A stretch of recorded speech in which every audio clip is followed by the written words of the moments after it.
सेना में भर्ती निशुल्क है। सिर्फ आपकी मेहनत और लगन सफलता दिला सकती है। ठग और दलाल से धोखा देगा। यहाँ पर बताई जा रही पूरी जानकारी निशुल्क है। यदि आप इसका पालन करेंगे तो आप अवश्य सफल होंगे। फतेहपुर के नौजवानों के लिए स्वामी विज्ञानंद जी के तत्वाधान में फतेहपुर विचार संघ द्वारा संकलित और प्रस्तुत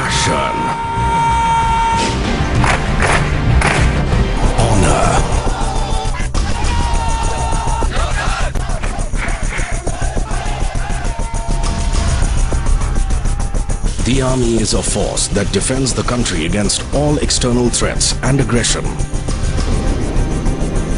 A force that works untiringly so that around 1 billion Indians can carry on pursuing their dreams safely and securely.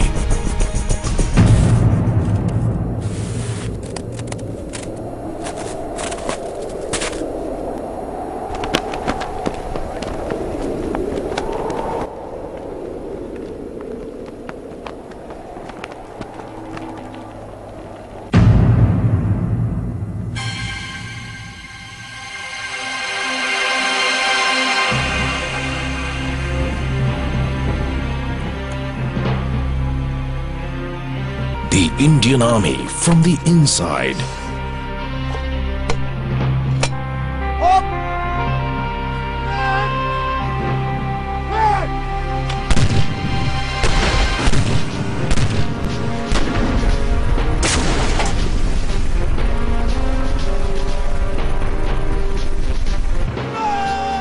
The Indian Army, the world's second largest standing army in terms of active manpower, is also India's largest defense force.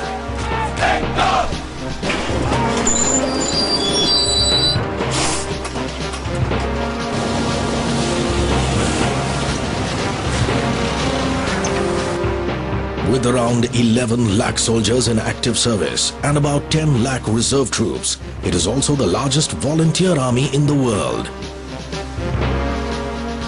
Yuddhai Krit Nishchaya, that is, into battle with resolve.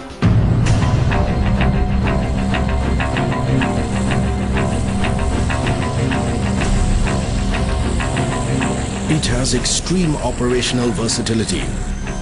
Guarding around 3.3 million square kilometers of geographical area, the Indian Army can hold its ground in all possible terrains and weather conditions, be it the plains, deserts, mountains, snow-capped peaks or dense jungles. I joined this organization for the adventure part of it, the action part of it, which I am getting, and I keep striving to get it more and more. अपना देश को भी सेवा करने के लिए अच्छा लगता है, इसलिए हमने आर्मी ज्वाइन किया है. Life in the army has been one great learning experience. It's very challenging. It is very difficult. Somebody has to do it, and I'm glad that I'm doing this job.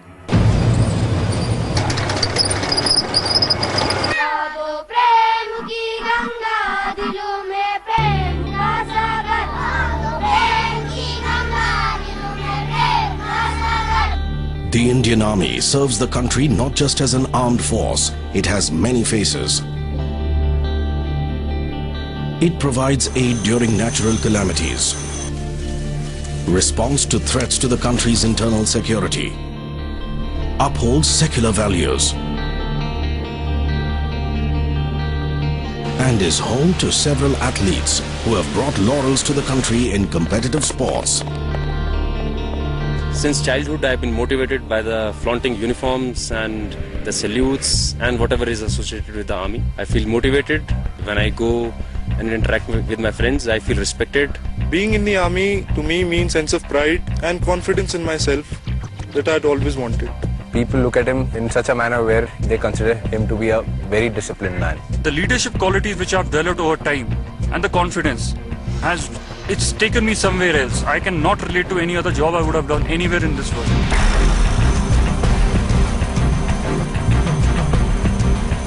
Our horse has challenged all mountains. Now they don't challenge us. They are friendly to us.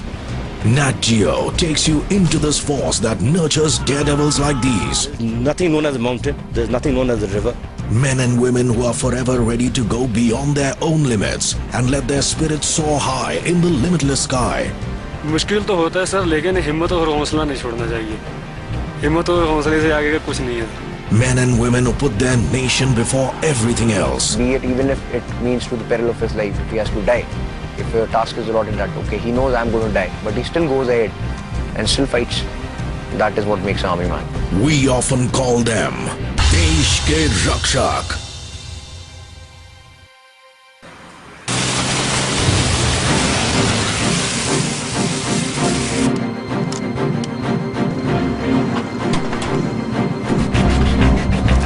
The modern Indian Army's foundations were laid in the early 16th century.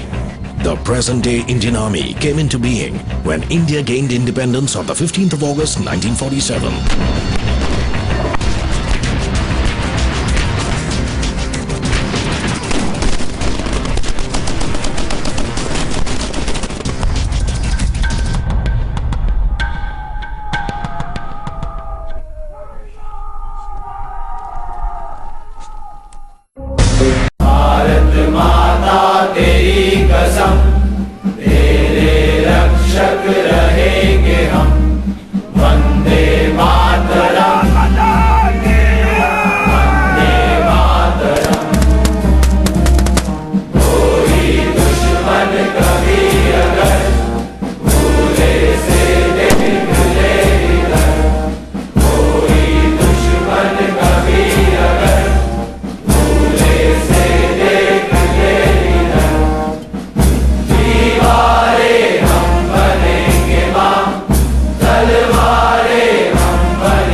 हम जीवन में कैसी नौकरी चाहते हैं, ये सवाल हर नौजवान के मन में उठता है।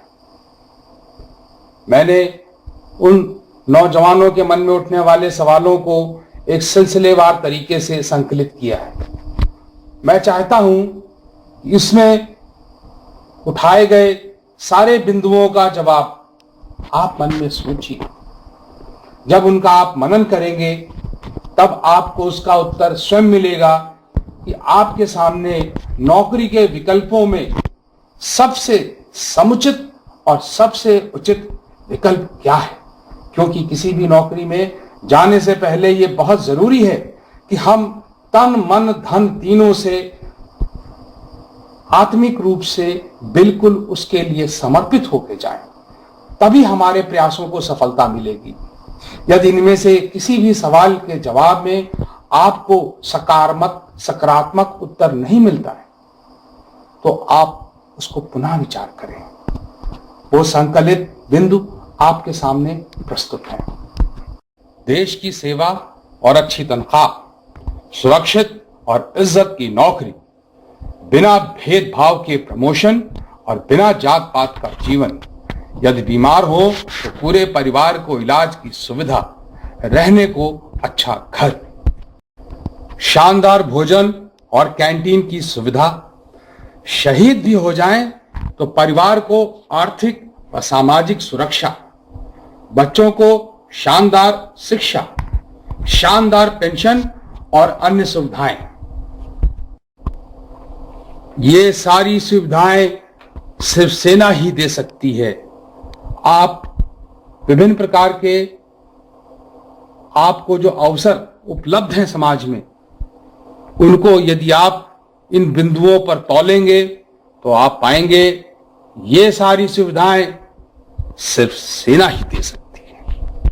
अब हर नौजवान के दिल में ये सवाल आ रहा होगा कि मेडिकल उम्र और शैक्षिक योग्यता के अनुसार मैं सेना के किस ट्रेड के लिए फिट हूं और क्या मेरे पास आवश्यक डॉक्यूमेंट तैयार हैं। इन सभी सवालों का जवाब सिलसिलेवार तरीके से आपको आगे बताया जाएगा और आपको किस प्रकार से अपने आप को शारीरिक और शैक्षिक रूप से तैयार करना है, ताकि आप यदि लगन से मेहनत करें तो आपको सफलता किस प्रकार प्राप्त होगी। सैनिक भर्ती से पहले निम्नलिखित मेडिकल जांच सभी बच्चों को करा लेनी चाहिए, क्योंकि कुछ ऐसे हमारे शरीर में अक्सर कमियां या बीमारियां हो सकती हैं जिनको हम दवा के माध्यम से ठीक करा सकते हैं, परंतु कुछ हमारे अंदर ऐसी भी प्रभु की दी हुई सीमाएं होती हैं जिसके कारण से सैनिक सेवा के लिए हम अनफिट हो जाते हैं। तो उस क्षेत्र में आगे बढ़ने से पहले आगे बताए जाने वाले बिंदुओं पर सभी बच्चे अपने मेडिकल जांच करा लें। आंखों की रोशनी 6/6 और कलर ब्लाइंड नहीं होना चाहिए। इसका अर्थ यह है, हमें आंखों से, यदि हम किसी पढ़ने वाली सामग्री को लगभग 1.5 फुट की दूरी पर रखें तो हम बिना किसी परेशानी के छोटी सी छोटी चीज को पढ़ सकें। इसका सबसे अच्छा तरीका है कि किसी आंखों के डॉक्टर के पास जाकर यह जांच करा ली जाए कि हमारी आंखों की रोशनी 6/6 है और हमें कलर ब्लाइंडनेस नहीं है। कलर ब्लाइंडनेस का मतलब होता है कि कई बच्चों को आंखों में ये कमी पाई जाती है कि वो लाल, हरे, पीले, नीले रंगों के बीच में, बिंदुओं के बीच में डिफरेंस नहीं पता कर पाते। ये एक आंख का डॉक्टर देख के अच्छी तरह से बता दे। नंबर 2, कान अंदर से साफ होना चाहिए और हमें आवाज साफ सुनाई देनी चाहिए। इसके लिए सबसे पहले बच्चों को अपने कान को साफ करना चाहिए। साफ करके किसी कान के, आंख, कान, नाक के जो डॉक्टर होते हैं उनसे कान की सफाई करा लेनी चाहिए। यदि कान के अंदर कोई खूंट या कोई फुड़िया या इस प्रकार की कोई परेशानी है तो वो डॉक्टर ये भी बता देगा कि आपके कान के पर्दे में कोई कमी तो नहीं है। अक्सर बच्चों को बचपन की बीमारियों से कान के पर्दे में चोट लग जाती है या वो फट जाता है। ये एक ऐसी चीज है जिसको कि ठीक भी कराया जा सकता है। नंबर 3, नाक के अंदर एक हड्डी होती है जो कि हमारी श्वास को चलने में मदद करती है। अक्सर ये भी किसी रोग के कारण से या जन्मजात कारणों से बंद होती है, जिससे कि नाक के अंदर जाने वाली हवा के ऊपर प्रभाव पड़ता है। ये बीमारी भी बहुत कम बच्चों में होती है, परंतु यदि किसी में है तो इसको ठीक कराया जा सकता है। नंबर 4, हमारे मुख के अंदर कम से कम 28 दांत होने चाहिए। सामान्यतः सभी बच्चों के मुंह में 32 दांत होते हैं, परंतु यदि किसी कारण से किसी के दांत निकाले भी गए हैं और उसके 28 दांत मौजूद हैं तो वो दांतों की जांच के हिसाब से फिट है। नंबर 5, हमारे शरीर में कोई गांठ या विकलांगता ना हो। हम अपने शरीर की जांच स्वयं कर सकते हैं कि हमारे हाथों में, पैरों में या रीढ़ की हड्डी में कोई गांठ तो नहीं है। दूसरा, किसी प्रकार से हमारी जो उंगलियां हैं, हमारे घुटने हैं, हमारे जोड़ हैं, उनमें कोई विकलांगता तो नहीं। नंबर 6, घुटने आपस में लड़ने नहीं चाहिए। इसके लिए बच्चे को सीधे खड़े हो जाना चाहिए और अपने दूसरे साथी से बोले कि उसके जो सावधान की मुद्रा में उसकी स्थिति होती है उसमें उसके जांघों से अपने एक हाथ को एड़ी तक ले जाएं और दोनों घुटनों के बीच से उसका हाथ बिना किसी रुकावट के सफलतापूर्वक ऊपर से नीचे चलना चाहिए। यह अक्सर जन्मजात होता है। इसका ऑपरेशन बहुत महंगा होता है, इसलिए यदि किसी बच्चे के घुटने आपस में लड़ते हैं तो वो सामान्यतः सैनिक भर्ती के लिए अनफिट होता है। नंबर 7, पैर का तलवा चपटा नहीं होना चाहिए। पैर के तलवे को जांचने का सबसे अच्छा तरीका है नहाने के बाद या पैरों को गीला करके किसी भी साफ स्थान पर, मिट्टी पे या फर्श के ऊपर हम खड़े हों और उसके बाद हम पानी से पैर के बनने वाले निशान को देखें। यदि हमारे पैर में एक छोटा सा निशान के अंदर, जैसा कि मंदिरों में पूजा वगैरह के दौरान लक्ष्मी जी के पैर बनाए जाते हैं, यदि लगभग वैसी आकृति बनती है तो इसका मतलब हमारा पैर तलवा ठीक है। यदि पूरी आकृति पैर की उतर जाती है तो इसका मतलब तलवा चपटा है और वो बच्चा भी मेडिकली तौर पे अनफिट हो जाता है। नंबर 8, लंबाई ट्रेड के अनुसार होनी चाहिए। क्लर्क स्केटी के लिए हमारे क्षेत्र के बच्चों के लिए न्यूनतम लंबाई 162 सेंटीमीटर 162 सेंटीमीटर होनी चाहिए। अन्य सभी ट्रेडों के लिए न्यूनतम लंबाई 169 सेंटीमीटर 169 सेंटीमीटर होना चाहिए। नंबर 9, छाती की पैमाइश यदि स्तन बिंदुओं पे समांतर रूप से टेप से नापी जाए तो न्यूनतम 77 सेंटीमीटर होना चाहिए और जब उसमें श्वास लेकर फुलाया जाए तो 5 सेंटीमीटर फूलना चाहिए। नंबर 10, हमारे शरीर में हार्निया, बवासीर या ऐसा कोई रोग न होना चाहिए जिसकी वजह से हम शारीरिक रूप से अक्षम माने जा सकते हैं। नंबर 11, हमारी त्वचा में किसी प्रकार का संक्रमण, कोई इन्फेक्शन, कोई दांत खुजली या इस प्रकार का कोई भी इन्फेक्शन नहीं होना चाहिए। खास तौर से अक्सर देखा गया है कि बच्चों की जांघों में, बच्चों के बाहों के अंदर के स्थान में इन प्रकार के संक्रमण पाए जाते हैं। अब जब हमने अपने शरीर की मेडिकल जांच करा ली और उसमें हम सभी प्रकार से सेना की जरूरतों को पूरा करते हैं, अब हमें यह देखना है कि उम्र और शैक्षिक योग्यता के अनुसार मैं किस ट्रेड में फिट हूं, किस ट्रेड के लिए मैं भर्ती में जा सकता हूं। आपको किस ट्रेड के लिए क्या क्या योग्यता चाहिए, कितनी उम्र होना चाहिए, ये सारी जानकारी बाहर जो एक चार्ट लगा हुआ है उसमें विस्तृत रूप से दी हुई है। सैनिक भर्ती में सामान्यतः निम्नलिखित भर्तियां आती हैं, जिसके लिए कि आप अपनी योग्यता को जांच सकते हैं। सैनिक सामान्य ड्यूटी, सैनिक तकनीकी, सैनिक लिपिक या स्टोर कीपर तकनीकी, सैनिक नर्सिंग सहायक, सैनिक ट्रेडमैन, शिक्षा हवलदार, हवलदार अभियंता, जूनियर कमीशन अफसर धार्मिक शिक्षक, जूनियर कमीशन अफसर खान पान। सेना में भर्ती में शारीरिक मापदंड, शैक्षिक योग्यता में कुछ विशेष प्रकार की छूटें दी जाती हैं, जिनको मैं विस्तार में आपको आगे बतलाता हूं।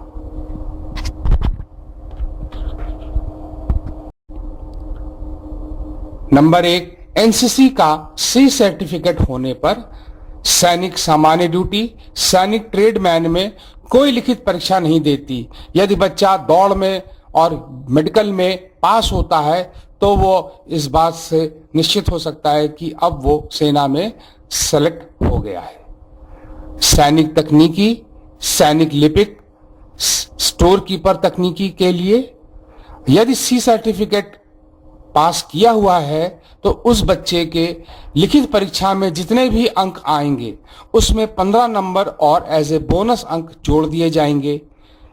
आप महसूस कर सकते हैं कि यदि आपने एनसीसी का सी सर्टिफिकेट किया हुआ है तो आपको कितना अधिक फायदा होगा।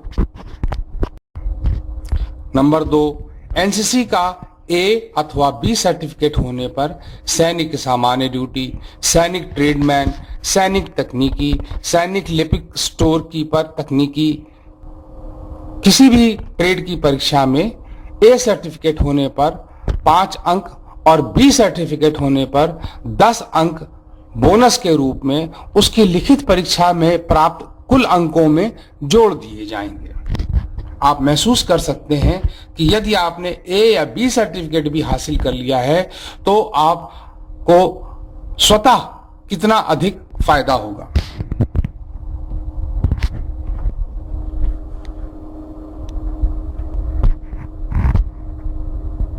नंबर 3, सेवारत अथवा भूतपूर्व सैनिक के एक बच्चे को लिखित परीक्षा में यदि वो सफल होता है तो 20 अंक मेरिट लिस्ट में जोड़ दिए जाते हैं। सेवारत अथवा भूतपूर्व सैनिक या युद्ध के शहीद हुए सैनिकों की विधवाओं के बच्चों को सभी ट्रेड में लंबाई में 2 सेंटीमीटर की, वजन में 2 किलो और छाती की नाप में, फुलाने पे और नॉर्मल पैमाइश में 1 सेंटीमीटर की छूट मिलती है।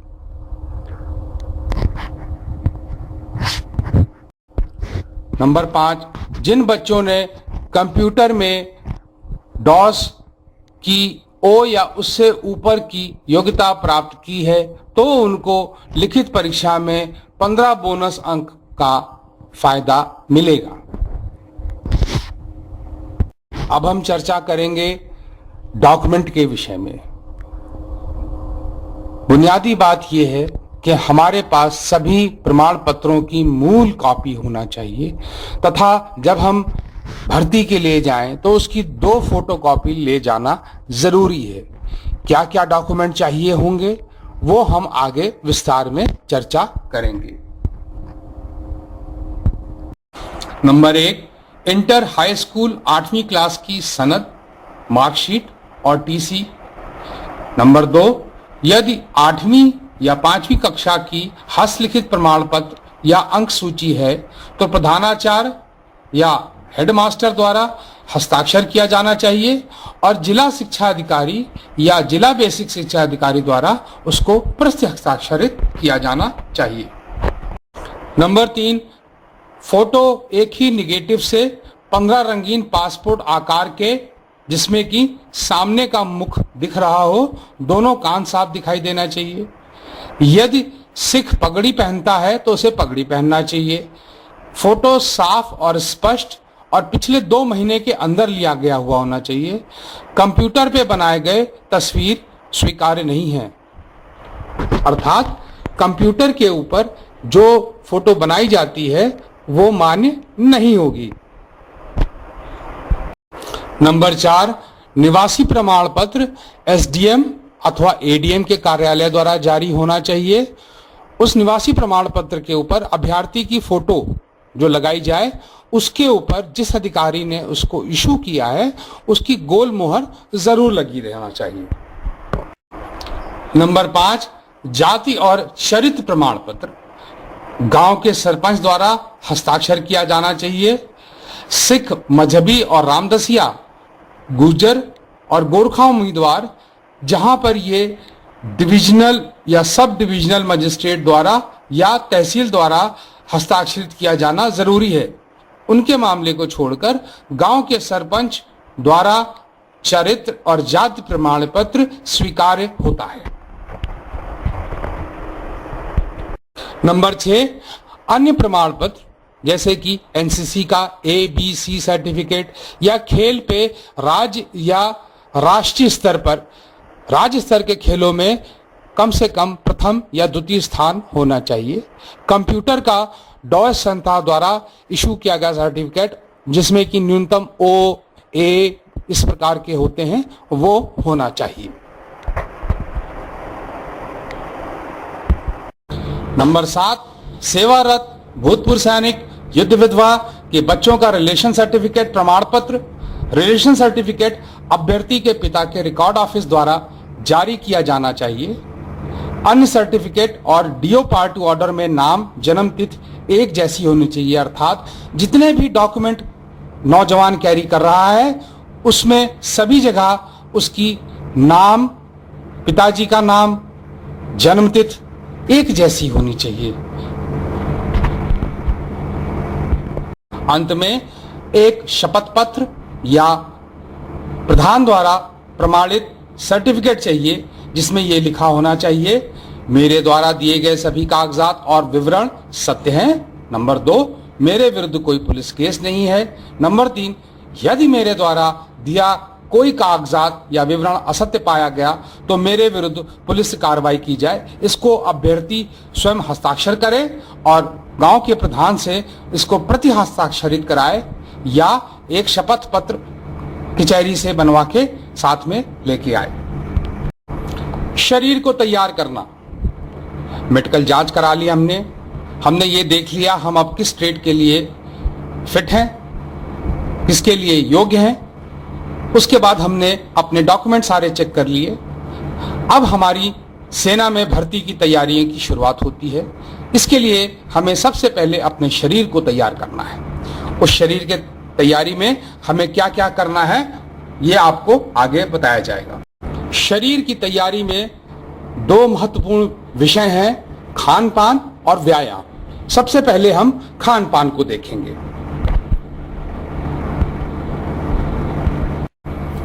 खान पान में जैसा कि हमें अब नियम बनाना होगा कि हम सुबह प्रातः 4 बजे तक उठ जाएं। उठने के बाद सबसे पहले 1 या 2 लीटर पानी पीकर दिशा जंगल जाना है, पेट को साफ करना है। उसके बाद 1 चम्मच अंकुरित मेथी और 4-5 कली लहसुन की खानी है। इसको खाने के बाद हमें व्यायाम के लिए निकल जाना है। व्यायाम से लौटने के बाद हमें सीधे कुछ और खाना पीना नहीं चाहिए, बल्कि विश्राम करते हुए 1 नींबू को 2 लीटर पानी में आधा चम्मच नमक और 50 ग्राम चीनी घोलकर जो बनाया जाए उसको थोड़ा थोड़ा करके पीना है। इससे हमारे शरीर में जो जल का व्यय हुआ है वो और जो महत्वपूर्ण लवण हमारे शरीर से निकल गए हैं उनकी पूर्ति होती है और इससे हमें थकान और अन्य प्रकार की दिक्कतें नहीं आती। अंकुरित मेथी बनाने का तरीका, जैसे कि दीपावली में दिए इस्तेमाल किए जाते हैं उस प्रकार के घर में 4-5 दिए निकाल लीजिए, उसमें 1-1 चम्मच मेथी डाल दीजिए और उस मेथी में थोड़ा सा पानी डाल के ढक के रख दीजिए। तीसरे चौथे दिन उसमें अंकुर निकलना शुरू हो जाएंगे। जिसमें अंकुर निकल गए हो उनको खाते जाना है और पुनः उस मेथी को हमें अंकुरित होने के लिए रख देना है। सुबह व्यायाम से लौटने के बाद लगभग 7 बजे हमें कम से कम 100 ग्राम अंकुरित चना या इस प्रकार की मिश्रित दालें जिनमें अंकुर आता है उनको खाना है। 1 गिलास यदि दूध हम पी सकते हैं तो दूध पीना है और उसके साथ 50 ग्राम गुड़ खाना है। इसको खाने से हमारे शरीर को आवश्यक प्रोटीन और दूसरे लवण मिल जाते हैं जो कि शरीर और मांसपेशी के विकास के लिए आवश्यक है। यदि हम दूध नहीं पी सकते तो 50 ग्राम गुड़ भी खा के काम चला सकते हैं। अब लगभग 10 बजे हमको 3-4 रोटियां जो कि मिले जुले अनाज की बनी हो, जैसे गेहूं, चना, जौ, बाजरा इत्यादि जो भी हमें उपलब्ध हो उसकी बनाई हुई रोटी खाना चाहिए, जिसको कि 250 ग्राम पालक या बंद गोभी, फूल गोभी, सकपैता इस प्रकार के जो भी साग हो लगभग 250 ग्राम के आसपास उबालकर थोड़ा बहुत उसमें नमक डाल सकते हैं, परंतु तेल इत्यादि का प्रयोग ना करें। इसको खाना चाहिए। इसको खाने से हमारे शरीर को आवश्यक विटामिन, प्रोटीन और लवण मिलते हैं जो मांसपेशियों के विकास में और क्षमता के विकास में बहुत आवश्यक होते हैं। इससे हमारे शरीर की प्रतिरोधक क्षमता भी बढ़ती है। दोपहर में 1 से 2 बजे तक हमको भरपेट भोजन करना चाहिए, जो भी भोजन घर में बना हो। भरपेट का अर्थ यह होता है कि हमको खाने के बाद भारीपन नहीं महसूस होना चाहिए, परंतु संतुष्टि मिलनी चाहिए। उचित यह होता है कि खाने के साथ पानी ना पिएं, बल्कि आधे पौन 1 घंटे बाद थोड़ा थोड़ा करके 1 गिलास 2 गिलास पानी पीना चाहिए। व्यायाम के लिए इसके बाद हमको शाम को जब जाना होगा तो पुनः जैसा हमने सुबह किया था, 1 नींबू को 2 लीटर पानी में आधा चम्मच नमक और 50 ग्राम चीनी घोलकर बना लेंगे और व्यायाम से लौटने के बाद पुनः उसको हम पिएंगे। रात का भोजन लगभग हमें 7 बजे तक कर लेना चाहिए। रात का भोजन सादा होना चाहिए, मिर्च मसाले का उपयोग नहीं करना चाहिए। इससे हमें रात में प्यास लगती है, जो कि यदि हम एक बार निद्रा में जाने के बाद उठ के बार बार पेशाब जाते हैं या पानी पीते हैं तो ये हमारे लिए उचित नहीं होता है। 7 बजे भोजन करने के बाद रात को सोने से पहले यदि हम पी सकते हैं तो 1 गिलास दूध पीना चाहिए 50 ग्राम गुड़ के साथ। यदि हमें दूध उपलब्ध नहीं है तो हम 50 ग्राम गुड़ को पानी के साथ पी के सो सकते हैं।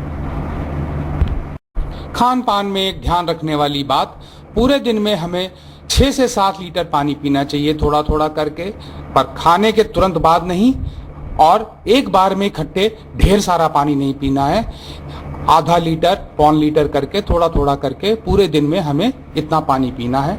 पानी पीने से हमारे रक्त का संचार समुचित होता है और हमारी कोशिकाओं को और ऊतकों को बनने में मदद मिलती है। नौजवानों के दिल में ये सवाल पैदा होता होगा कि सेना की भर्ती में मेडिकल जांच और शारीरिक परीक्षण इतना सा क्यों होता है। वो इसलिए होता है, युद्ध के लिए तैयार किए जाने वाले एक सैनिक के अंदर जो क्षमताएं पैदा की जाती हैं, उसके लिए उसको जो व्यायाम करने होते हैं वो तभी कर सकता है जब उसके अंदर कुछ ये बुनियादी क्षमताएं मूलभूत रूप से होंगी। आप इस चलचित्र से ये देख सकेंगे कि आप ही जैसे बहादुर लड़के कैसे एक दिन वीर योद्धा बनते हैं। 1, 2, 3, 1, 2, 3, 1, 2, 3, 1, 2, 3. Next, ready? Begin. 1, 1, 1, 1, 1, 1, 1, 1, 1, 1. Between upper body exercises, it's always important to shake out the arms, to loosen the muscles, work out any lactic acid in the muscle groups or any tightness in the joints. As you were, windmills, 4 count. First one down to the left. Ready? Ready! Begin. 1.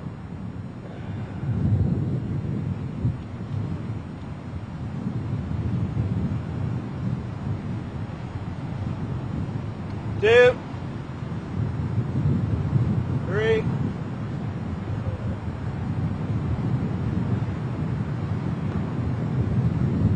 And 1. 1, 2, 3. 1, 2, 3. 1, 2, 3. 1, 2, 3. 1, 2, 3. 1, 2, 3. 1, 2, and haul. 2 count windmills. Ready? Ready! Begin. 1, 1, 2, 1, 3, 1, 1, 5, 1, 6, 1, 7, 1, 8, 1, 9, 1, 10, 1, 1, 2, 1, 3, 1, 4, 1, 5, and as you were, fire down! 2, 3.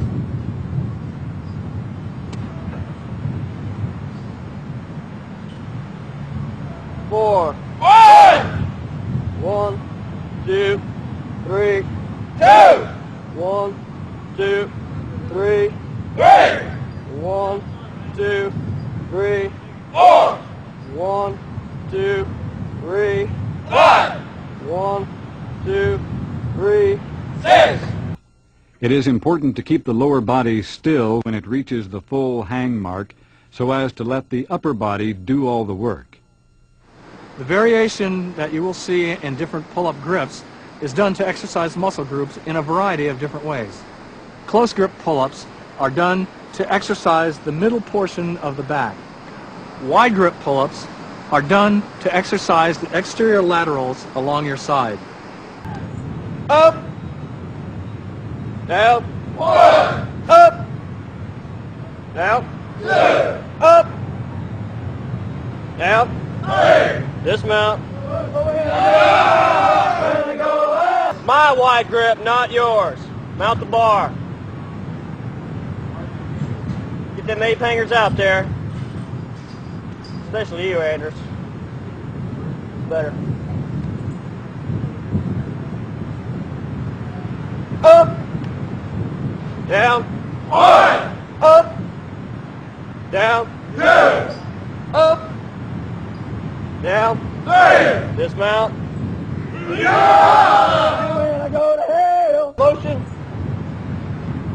Up, down, up, down, up, down, dismount. I reply as a point to my bond. I reply as a point to my bond. I earn my living on a killing squad. Earn my living on a killing squad. Hoo-yah! Group 2, behind the neck. Mount the bar. Up. Down. Rather than spot him. Up. Down. Dismount. When doing push-ups, it's important to keep the body straight with your behind slightly raised, so when you go through the range of motion, you touch the ground with your chest, not your hips. Tricep push-ups are done with your fingers together on the ground where your chest will touch, with your legs spread, and down, touch your hands, and then back up. Wide grip push-ups are done with your arms spread as far as you can go, with your feet together to work the interior of the pectoral muscles, down and up. Dive bomber push-ups are done to give the upper body a full range of motion. You start with your bottom raised, your feet spread wide, and your arms in a normal push-up position.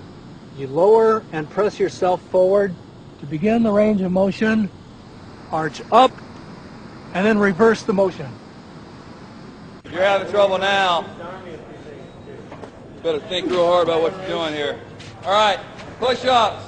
Down on my count. And up on my count. On the up count, you'll count. Down. Up. 1. Down. Up. 2. Down. Up. 3. Down. Up. 4. Down. Up. 5. Down. Up. 6. Down. Up. 7. Down. Up. 8. Down. Up. 9. Down. Up. 10. Knees. Okay, while you're on your knees, you go ahead and shrug, shake it off a little bit. You go back down again. Gotta be, gotta be, gotta be, gotta be, unity. Regular push-ups. All ready. Hey! Heads up, back straight. You're doing my push-ups, not yours. Yeah! Yeah! Down. 1. Down. 2. Down. 3. Down. 4. Down. 5. Down. 6. Down. 7. Down. 8. Down. 9. Yep. Hey! Call it, O'Donnell. Stay on your feet. 3. Oh, shit. Iron out! Yeah! Check it out. Cool rush. Get down! Get down! Be proud! Be proud! Fire up! Fire up! Tricep push-ups are ready. Hey! Hey, it's good in the classroom. Fingers touching. Down. Up. Look at me. Down. Up. 2. Down. Up. 3. Down.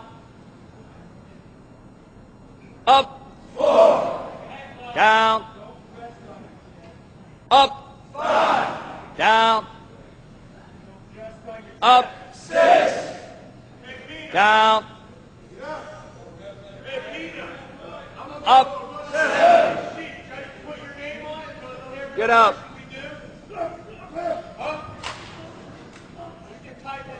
Get up. Knees. Shake them out. Shake them out. Easy day! Easy day! Tricep push-ups! Push-ups, sir! Tricep push-ups! Tricep push-ups! Ready! Ready! Iron up! Yeah! Down. 1. Down. 2. Down. 3. Down. 4. Down. 5. Down. 6. Down. Get off the ground! If you're on the ground, you're wrong! Down. 8. Down.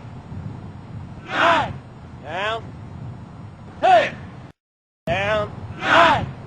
Down. 10. As you work. Iron out!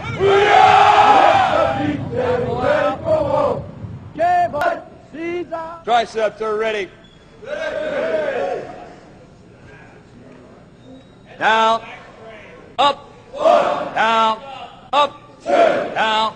Up. Down. Up. Down. Up. Down.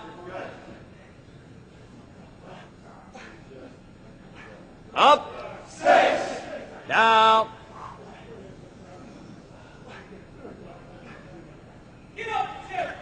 Up. 7. Get up, Tina. On the can. Am I right or wrong? You're right.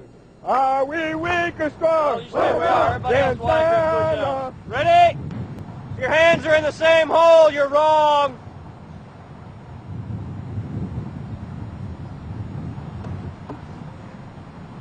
Order! Down.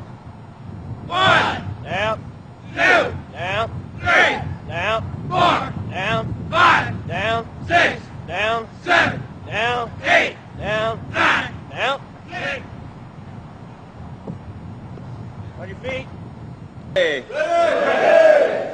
Down, up, 1, down, up, 2, down, up, 3, down, up, 4, down, up, 5, down, 1, down, 2, down, 3, down, 4, down, 5, down, 6, down, 8, down, 9, down, 10. Fire now! All ready. Ready! Down. And back. 1. Down. And down. And bird noise. 4. Down. And back. Airplane noises. Down.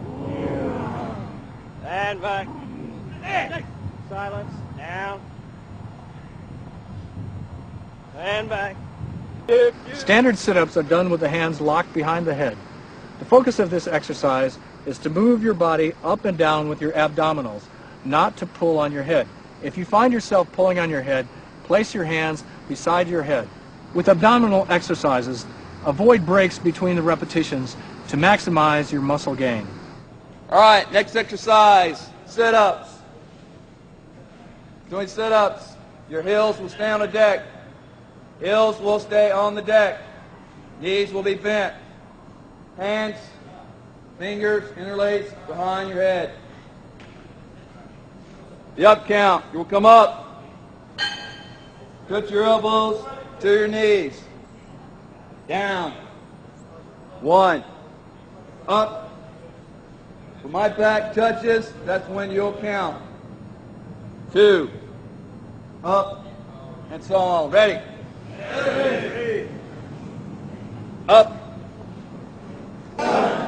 And up. All right.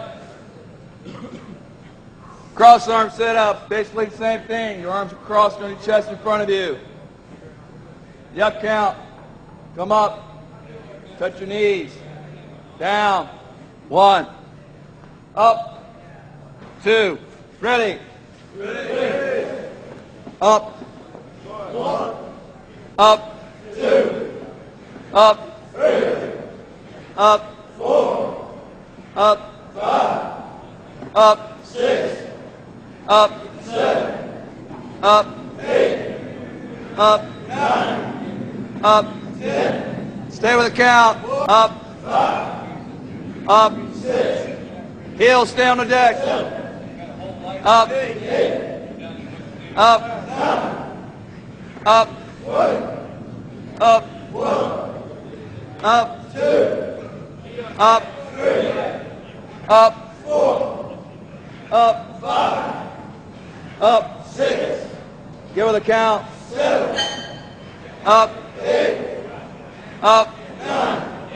Up. 3. Up. 1. Up. 2. Up. 3. Up. 4. Up. 5. Up. 6. Up. 7. Up. 8. Up. 9. Up. 40. Up. 1. Up. 2. Up. 3. Up. 4. Up. 3. 1, 2, 3, 4. 1, 2, 3, 5. 1, 2, 3, 6. 1, 2, 3, 7. 1, 2, 3, 8. 1, 2, 3, 9. Half sit-ups ready. Up. 1. Up. 2. Up. 3. Up. 4. Up. 5. Up. 6. Up. 7. Up. 8. Up. 9. Up. 10. Up. Ready. Begin. Up. 1. Up. 2. Up. 3. Up. 4. Up. 5. Up. 6. Up. 7. Up. 8. Pump 9, pump 10, pump 1, pump 2, pump 3, pump 4, pump 5, pump 6, pump. Listen, stretch. Ready? Ready!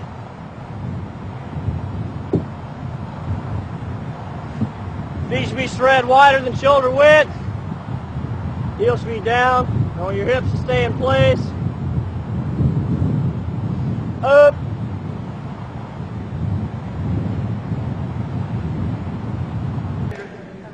Ready? Ready! Up! 1, up! 2, up! 3, up! 4, up! 5, up! 6, up! 7, 4, up! 5, up! 6, up! 1, 2, 3, 4, 5, 6, 7, 8, 9, 10, 1, 2, 3, 4, 5, 6, 7, 8, 9, 1, 2, 3, 4, 5, 6, 7, 8, 9, 20, 1, 2, 3, 4, 5, 6, 7, 8, 9, 30, 1. Keep your head off the deck. If I see anybody's head hit the deck, it's an automatic ticket. 4, 5, 6, 7, 8, 9, 40, 1, 2, 3, 4, 5, 6, 7, 8, 9, 50. Up and down, ready? Ready.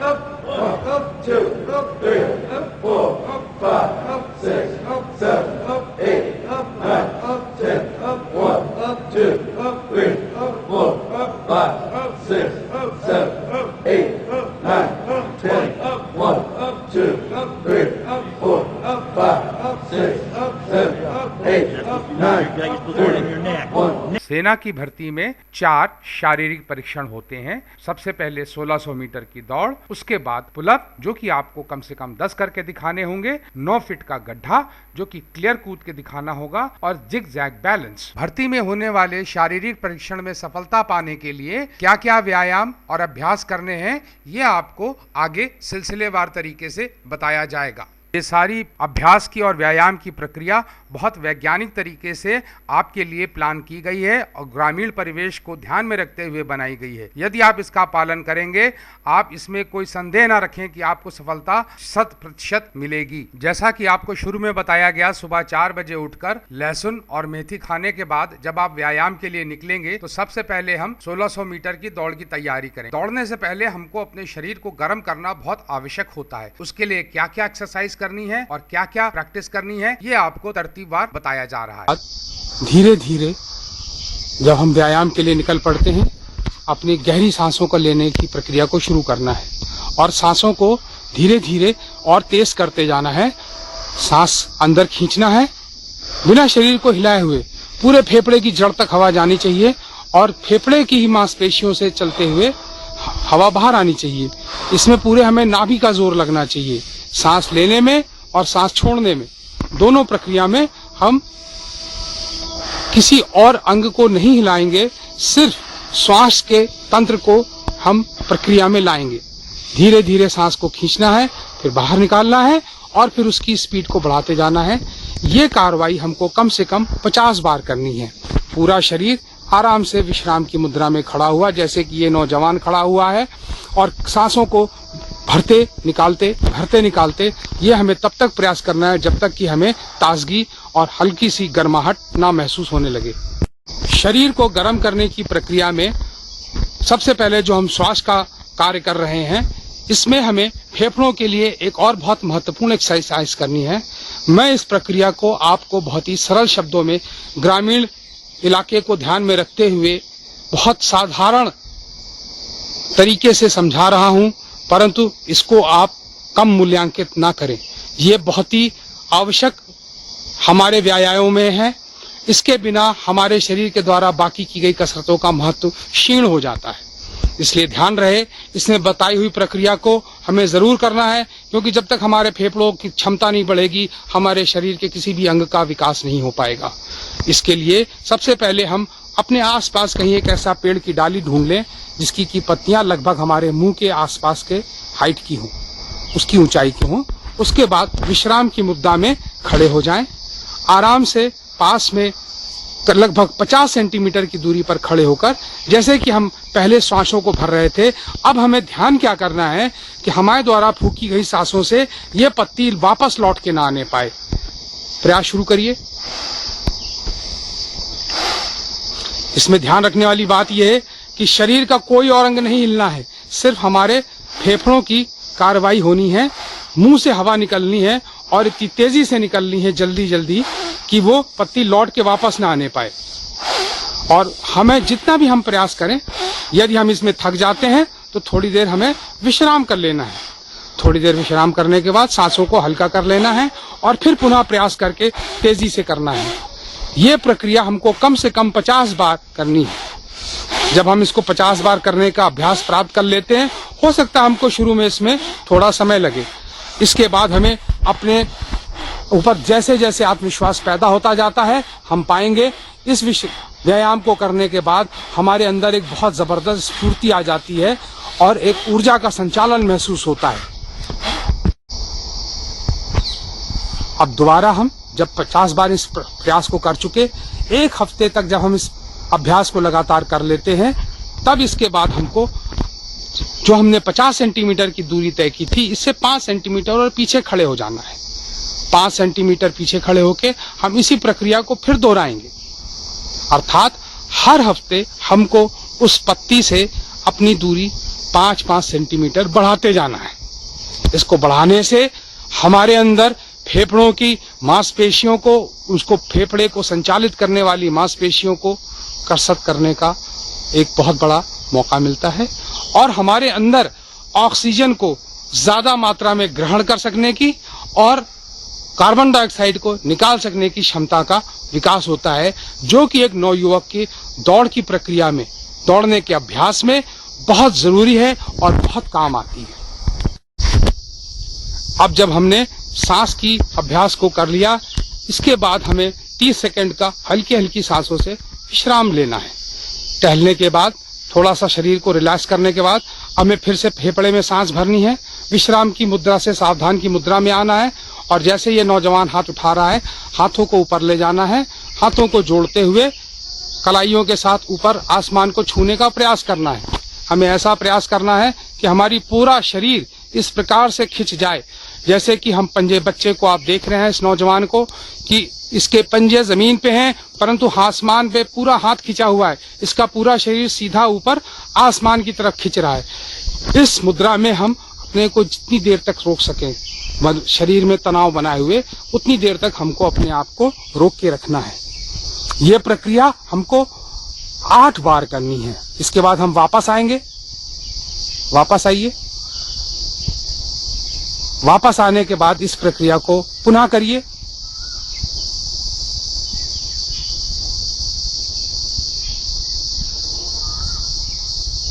जैसा कि आपने देखा, इस पूरी प्रक्रिया में पूरे शरीर की एक एक मांसपेशी को तनाव दिया जाता है। पैर के अंगूठे को, फिर एड़ी को खींचा, फिर घुटने को, फिर कमर को, फिर पेट को, फिर गर्दन को, फिर बाहों को, फिर कोहनियों को, फिर कलाइयों को और अंत में उंगलियों को पूरा तनाव देते हुए ऊपर तक ले गए हैं। इस प्रक्रिया को हमें 8 बार दोहराना है।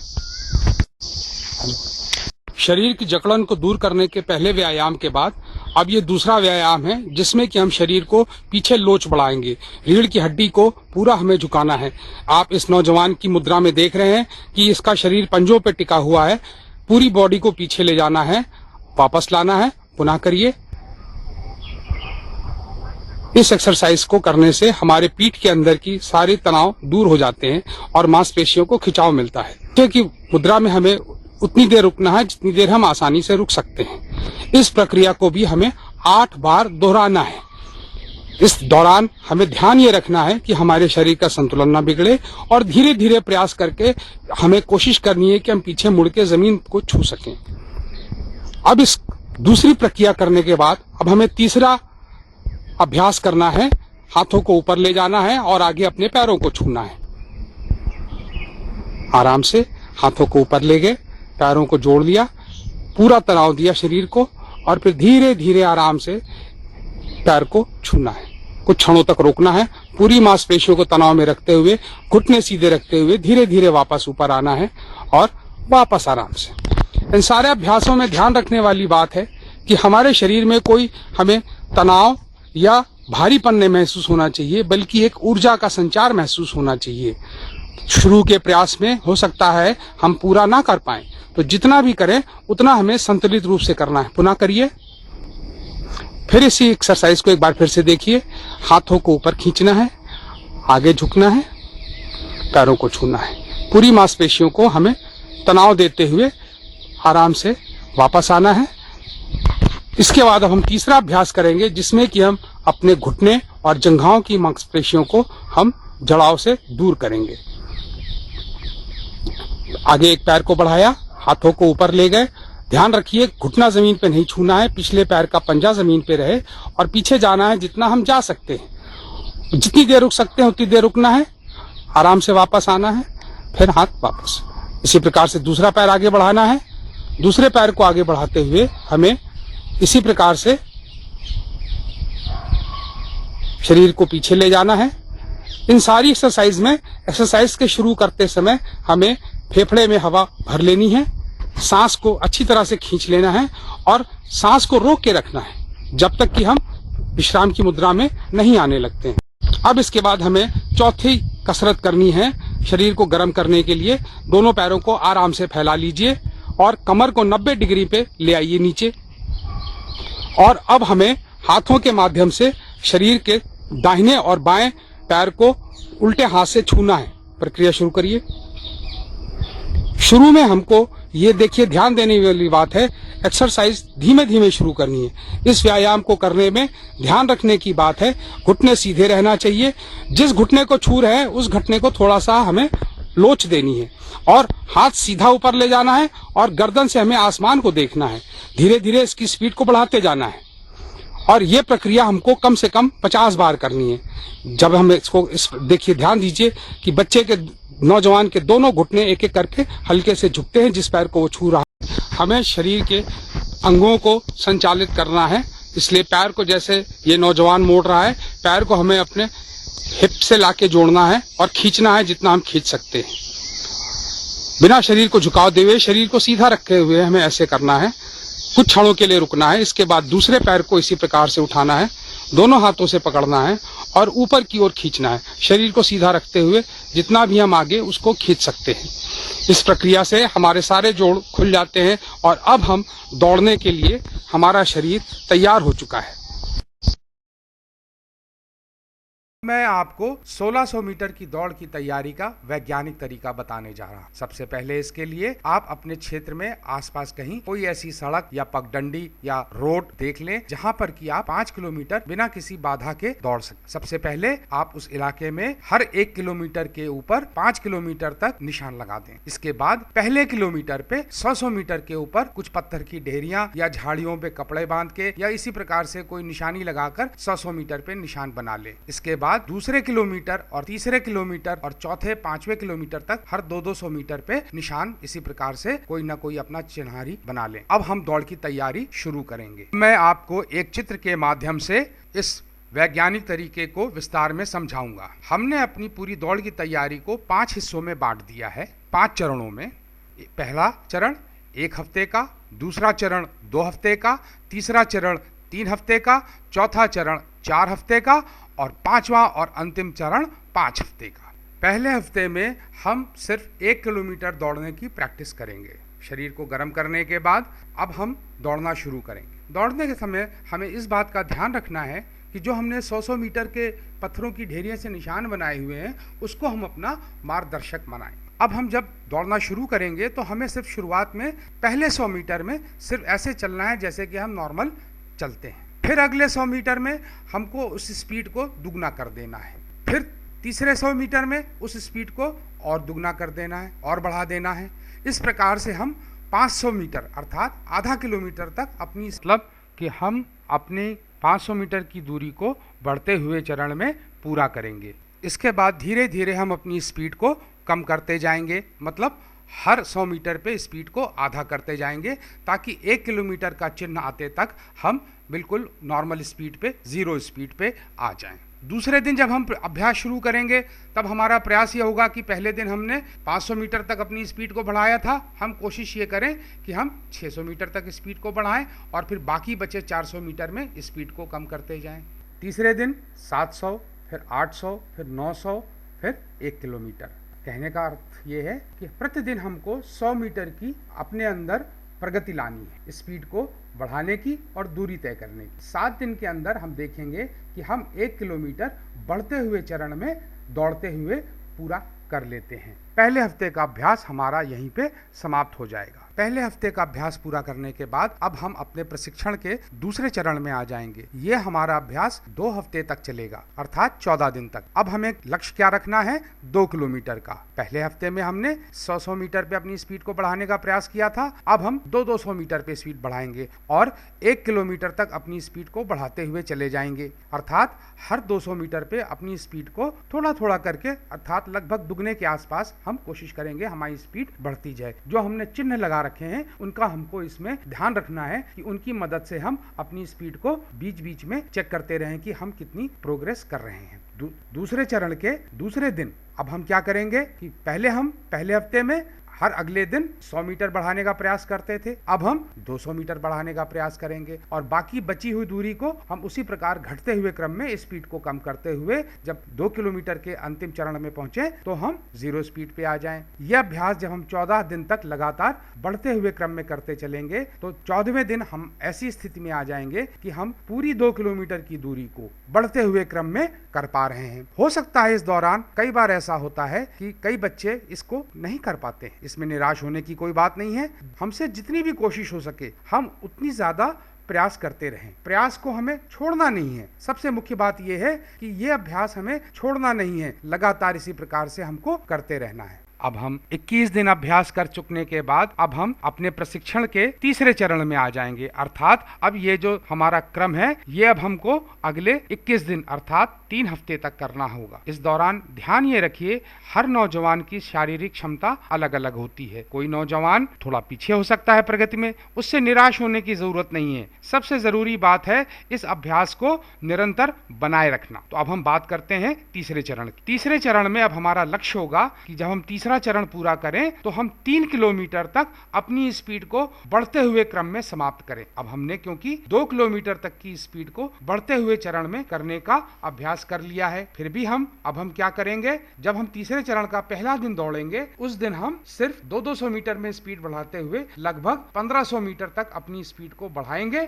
और फिर उसी प्रकार से 200 मीटर पे स्पीड को बचे हुए हिस्से को कम करते हुए चले जाएंगे। तीसरे चरण के दूसरे दिन अब हम पुनः क्या करेंगे, 1500 मीटर के बाद 1700 मीटर दौड़ने का प्रयास करेंगे। इसी प्रकार से हम ये जो प्रगति है इसको 200 मीटर की भाग से बढ़ाते हुए चलेंगे। जब ये हमारी प्रगति इस प्रकार से चलने में कोई अड़चन आती है तो उसमें हमें निराश नहीं होना है। हमको जहां से हमारी प्रोग्रेस छूटी है वहीं से हमको दोबारा फिर शुरू कर देना है। जब हम इस प्रकार से प्रगति करते रहेंगे तो 15वें दिन में लगभग हम ये देखेंगे कि हमने 15 दिन में 3 किलोमीटर की दूरी को चढ़ते हुए क्रम में पूरा करना पा लिया है, हासिल कर लिया है। इसके बाद अब जो बचे हुए 1 हफ्ते हैं इसमें हमें अपनी स्पीड को इम्प्रूव करना है। तो अर्थात जब 3 किलोमीटर की दूरी हमने 15 दिन में चढ़ते हुए क्रम में प्राप्त कर ली इस चरण के 15 दिनों में, तो अब हम 16वें दिन से क्या देखेंगे कि 15वें दिन हमने कितने समय में पूरी की थी। अब हमारा प्रयास रहेगा कि हर दिन हम उस दूरी को 3 से 4 सेकंड कम समय में पूरी करें। अर्थात 21वें दिन 15वें दिन से लेकर 21वें दिन के बीच में हमारा प्रयास अब ये हो जाएगा कि अब हम इस समय को कम करें जो हमने 3 किलोमीटर की दूरी को पूरा करने में लगाया है। अब हमको विभिन्न प्रकार के व्यायाम और दौड़ का अभ्यास करते हुए लगभग 45 दिन हो चुके हैं। पहला चरण 1 हफ्ते का, दूसरा चरण 2 हफ्ते का, तीसरा चरण 3 हफ्ते का, अर्थात 1.5 महीने से हम अब लगातार व्यायाम और शारीरिक कसरत कर रहे हैं। मैं आपको यकीन दिलाना चाहता हूं, इस वैज्ञानिक तरीके के बनाए हुए प्रोग्राम को अगर आप फॉलो करेंगे तो आपकी प्रगति इतनी हो चुकी होगी कि जब आपने इस व्यायाम को करना शुरू किया था तब से अब आपका आत्मविश्वास दुगना हो चुका होगा और आपकी शारीरिक क्षमताएं भी बहुत बढ़ चुकी हो। अब हम चौथे चरण की बात करते हैं। चौथे चरण में अब हमारा लक्ष्य होगा 4 किलोमीटर की दूरी को पाना बढ़ते हुए क्रम में। इसके लिए हम अब 4 हफ्ते अर्थात 28 दिन अभ्यास करेंगे। इन 28 दिनों में हमें क्या करना है? इस 28 दिनों के पहले दिन हम, जैसा कि हम शुरू में करते आए हैं, इस 4 किलोमीटर का मतलब हुआ इसका आधा 2 किलोमीटर। तो अब हम पहले दिन 2 किलोमीटर की दूरी को दौड़ते हुए बढ़ते हुए क्रम में पूरा करेंगे, अर्थात हर 200 मीटर पे अपनी स्पीड को बढ़ाते हुए 2 किलोमीटर तक चढ़ेंगे और उसके बाद धीरे धीरे 200 मीटर की दूरी पर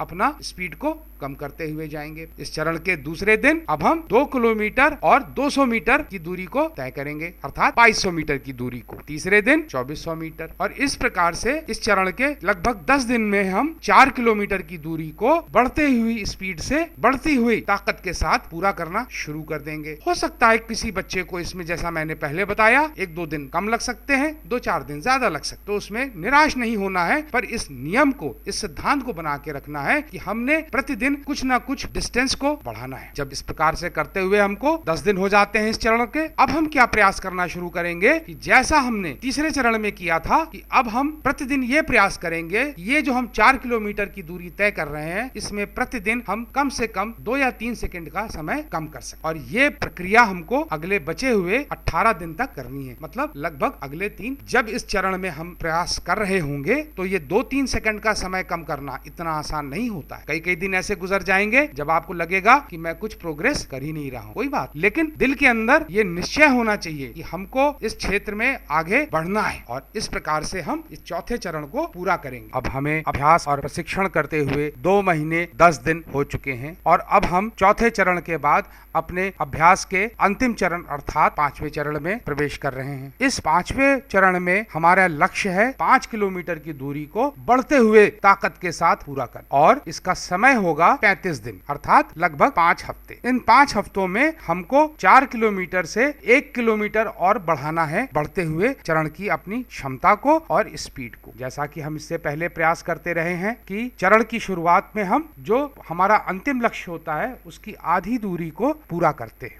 अब हम पहले दिन इस चरण के 2.5 किलोमीटर अर्थात 2500 मीटर की दूरी को तय करेंगे, दूसरे दिन 2700 मीटर को, फिर तीसरे दिन 2900 मीटर को। इस प्रकार से हर दिन हम 200 मीटर की दूरी को बढ़ाते जाएंगे। लगभग 12 दिन में हम 5 किलोमीटर की दूरी को धीरे धीरे करके बढ़ती हुई ताकत के साथ पूरा करना शुरू कर देंगे। किसी बच्चे को 12 दिन में ये सफलता मिल सकती है, किसी बच्चे को इस चरण के 15 दिन लग सकते हैं, 18 दिन भी लग सकते हैं। जैसा मैं हमेशा कहता रहा हूँ, निराश नहीं होना है और हिम्मत नहीं छोड़नी है। हम ये मान लें कि लगभग 2 हफ्ते में हमारा नौजवान जो है 5 किलोमीटर की दूरी को बढ़ते हुई ताकत के साथ, बढ़ते हुई स्पीड के साथ पूरा करना शुरू कर देगा। जब हम ये हासिल कर लेते हैं, इसके बाद पुनः हमारा वही प्रयास शुरू हो जाएगा कि हम प्रतिदिन 2 से 3 सेकंड का समय इसमें कम करते जाएं। जब हम ये करने की कोशिश करेंगे तो 35 दिन में हम ये पाएंगे कि इस दूरी को औसतन एक बच्चा जो लगातार मेहनत कर रहा है वो लगभग 20 से 22 मिनट के बीच में बहुत आराम से पूरा कर ले। ये चरण बहुत महत्वपूर्ण है और सबसे लंबा भी है। जब हम अब अपने 5वें चरण का अभ्यास पूरा कर लेंगे तो हमारे अंदर आत्मविश्वास, हमारे फेफड़ों की क्षमता, हमारी मांसपेशियों की ताकत बहुत उन्नत हो चुकी होगी। अब हमें अपना जो मुख्य लक्ष्य है 1600 मीटर का, उसकी तरफ ध्यान देना शुरू करना है। अब हम 5वें चरण में और उसके बाद अब हमारे प्रतिदिन के अभ्यास में क्या होगा कि जो अब हमने 5 किलोमीटर की दौड़ के दौरान लगभग जब हम 1 किलोमीटर की दूरी तय कर लेते हैं, उस समय जो हमारी स्पीड होती है, जो हमारी दौड़ने की गति होती है, उससे अब हमें दौड़ने की शुरुआत करना है और 1600 मीटर तक हर 200 मीटर पे अपनी स्पीड को बढ़ाते हुए 1600 मीटर तक हर 200 मीटर पे अपनी स्पीड को बढ़ाते हुए 1600 मीटर की दूरी को तय करना है। और उसके बाद हमें अपनी स्पीड को छोड़ नहीं देना है। हमें 5 किलोमीटर की दूरी को फिर भी पूरा करना है। ये हमारा अब एक नियमित अभ्यास बन जाएगा। मैं एक बार फिर से दोहराता हूं कि अब हम जब हम अभ्यास की शुरुआत किया करेंगे 5 चरण के पूरा हो जाने के बाद, तो हम उस स्पीड को अपनी बुनियादी स्पीड बना लेंगे जो कि हमारी अनुमंता 1 किलोमीटर की स्थिति में जब हम 5 किलोमीटर दौड़ते थे स्पीड रहती थी, और वहां से अब हम हर 200 मीटर पे अपनी स्पीड को बढ़ाएंगे और बढ़ाते हुए 1600 मीटर तक पूरे जी जान से दौड़ेंगे। और 1600 मीटर की दूरी तय हो जाने के बाद दौड़ना बंद नहीं करेंगे। दौड़ अभी भी हम पूरी 5 किलोमीटर की ही करेंगे। अब हम इस समय को देखना शुरू करेंगे कि जब हमने दौड़ना शुरू किया तो 1600 मीटर की दूरी पूरा करने में हमने कितना समय लगाया। हमारा प्रयास ये होना चाहिए कि ये 1600 मीटर की दूरी हम 5 मिनट से कम समय के अंदर पूरी करें। जो नौजवान लगभग 5 मिनट के अंदर अंदर इस दूरी को पूरा कर लेगा, उसको इस बात से निश्चिंत हो जाना चाहिए कि उसको दौड़ में कोई समस्या नहीं होगी। और इसका सबसे बड़ा फायदा जो आपको होने वाला है कि जब आप अपने साथियों के साथ भर्ती में दौड़ रहे होंगे, उस वक्त जब बाकी बच्चों के अंदर क्षमता का ह्रास हो रहा होगा, आपके अंदर जो शरीर में गर्मी है और जो आपने ये अभ्यास किया हुआ है, आपकी स्पीड हर कदम के साथ बढ़ती जाएगी। तो जब आप 1600 मीटर के अंतिम चरण में होंगे, उस वक्त आपके अंदर इतनी ऊर्जा होगी कि आप स्प्रिंट कर रहे होंगे, आप इतनी तेजी से दौड़ रहे होंगे कि आप यकीन रखिए कि पहले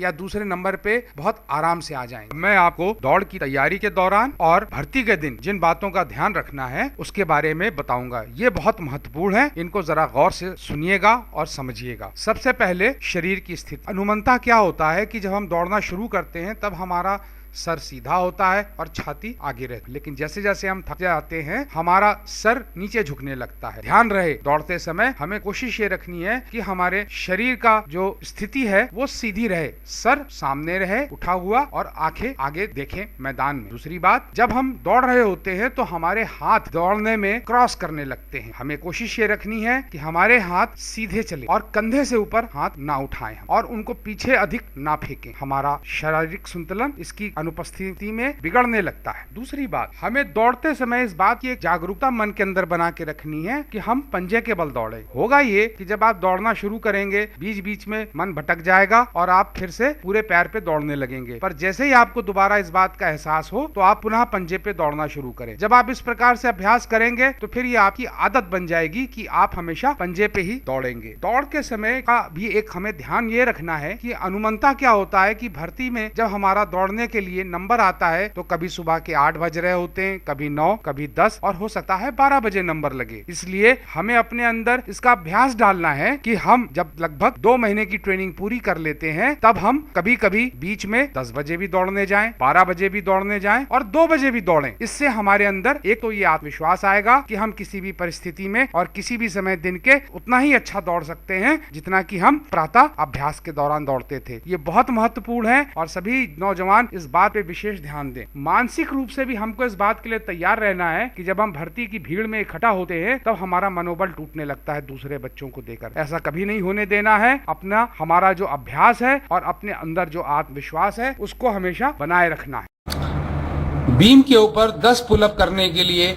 हमको अपने शरीर को तैयार करने के लिए हमें अपनी बाजुओं पे, कंधों पे और पेट की मांसपेशियों के ऊपर विशेष ध्यान देना होगा।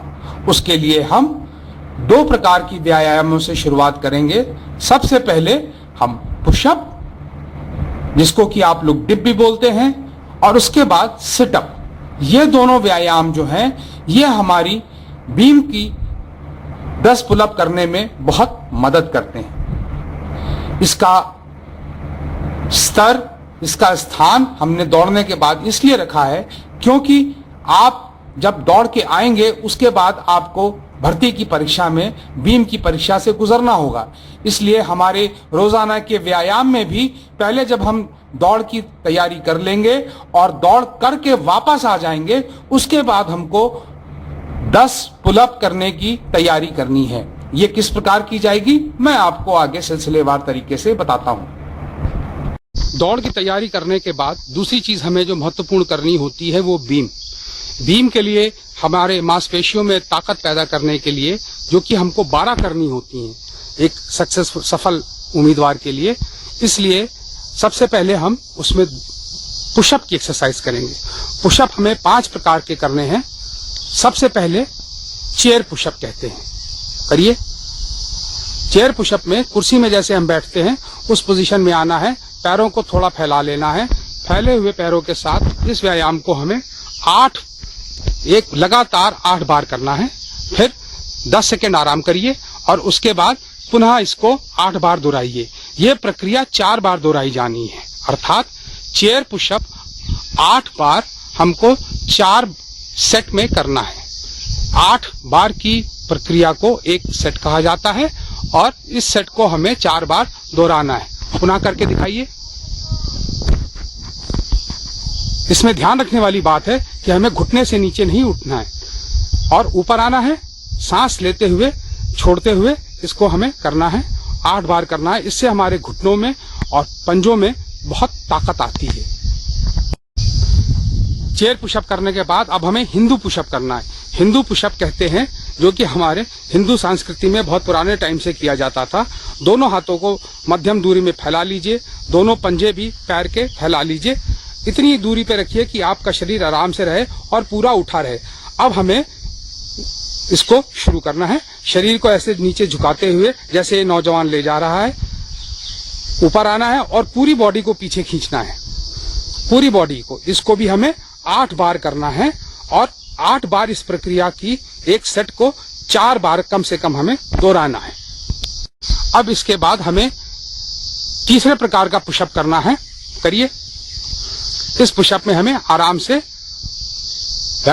जमीन के ऊपर आ जाना है। ध्यान ये रहे शरीर हमारा बिल्कुल आराम से पैरेलल चले, जमीन के समानांतर चले। इसको भी हमें 8 बार करना है। 8 बार करने के बाद हमें विश्राम करना है और फिर इसके 4 सेट करने हैं। हो सकता है शुरू में हम इन सभी एक्सरसाइजेस के 2 या 3 ही बार कर सकें। इसमें कोई दुख की बात नहीं है। हमारे प्रयास करने से हम धीरे धीरे करके इनके 4 सेट के स्तर को प्राप्त कर सकेंगे। तुम धीरे धीरे किया कर। आ जाओ, तो आ जाओ आराम से। अब हमें चौथे प्रकार के पुशअप की तैयारी करनी है। इस पुशअप में ध्यान देना है कि हमारे हाथों में जैसे बर्फी बनाते हैं उस प्रकार से हाथों की हमारी स्थिति रहना चाहिए। दोनों हाथों से जैसे बर्फी नुमा आकृति बन जाए, शरीर पूरा जमीन के समानांतर रहे। और अब हमें इसी प्रक्रिया को 8 बार करना है। हाथों से शरीर को धीरे धीरे नीचे लाना है। ध्यान ये रहे कि हमारा शरीर बिल्कुल पटरे की तरह समानांतर चलना है। इस प्रक्रिया को भी हमको 8 बार करना है। 8 बार करने के बाद हम 10 सेकंड का विश्राम करके पुनः इस प्रक्रिया को दोहराएंगे। इसके भी हमको 4 सेट करने होते हैं। ये अंतिम प्रकार का और सबसे कठिन पुशअप होता है। इसको कहते हैं ब्रॉड पुशअप। इसको करने से हमारे पूरे शरीर में ताकत आती है। ध्यान रहे इसमें हम अपनी बाहों को जितना फैला सकते हैं उतना फैलाना है। पीछे पैरों को भी आरामदेह दूरी पे रखना है। इस प्रक्रिया को हमें कम से कम 8 बार करना है। इसके बाद 10 सेकंड हमें उसी स्थिति में विश्राम करना है। विश्राम करने के बाद पुनः इसको हमको 4 सेट दोहराने हैं। अब हमें पुशअप के बाद दूसरी जो अपने पेट को मजबूत करने के लिए और बाह को मजबूत करने के लिए एक्सरसाइज करनी है उसको सिटअप कहते हैं। सबसे पहले साधारण सिटअप। साधारण सिटअप में हम पूरी लंबाई में लेट जाते हैं, हाथ गर्दन के नीचे लगा लेते हैं और इसके बाद शरीर को धीरे धीरे उठाते हुए पैरों की तरफ छूना है। शुरू करिए। इस प्रक्रिया को 8 बार करना है हमें। ध्यान रहे पैर जमीन से उठने ना पाए और सर हमारा कोशिश करके घुटनों को छुए। इस प्रकार से हमें 8 बार अगेन इसके हमें 4 सेट करने हैं। शुरू में हो सकता है कि हम सिर्फ 2 बार कर पाए, तो हमें निराश होने की आवश्यकता नहीं है। 2-2 के 4 सेट करें।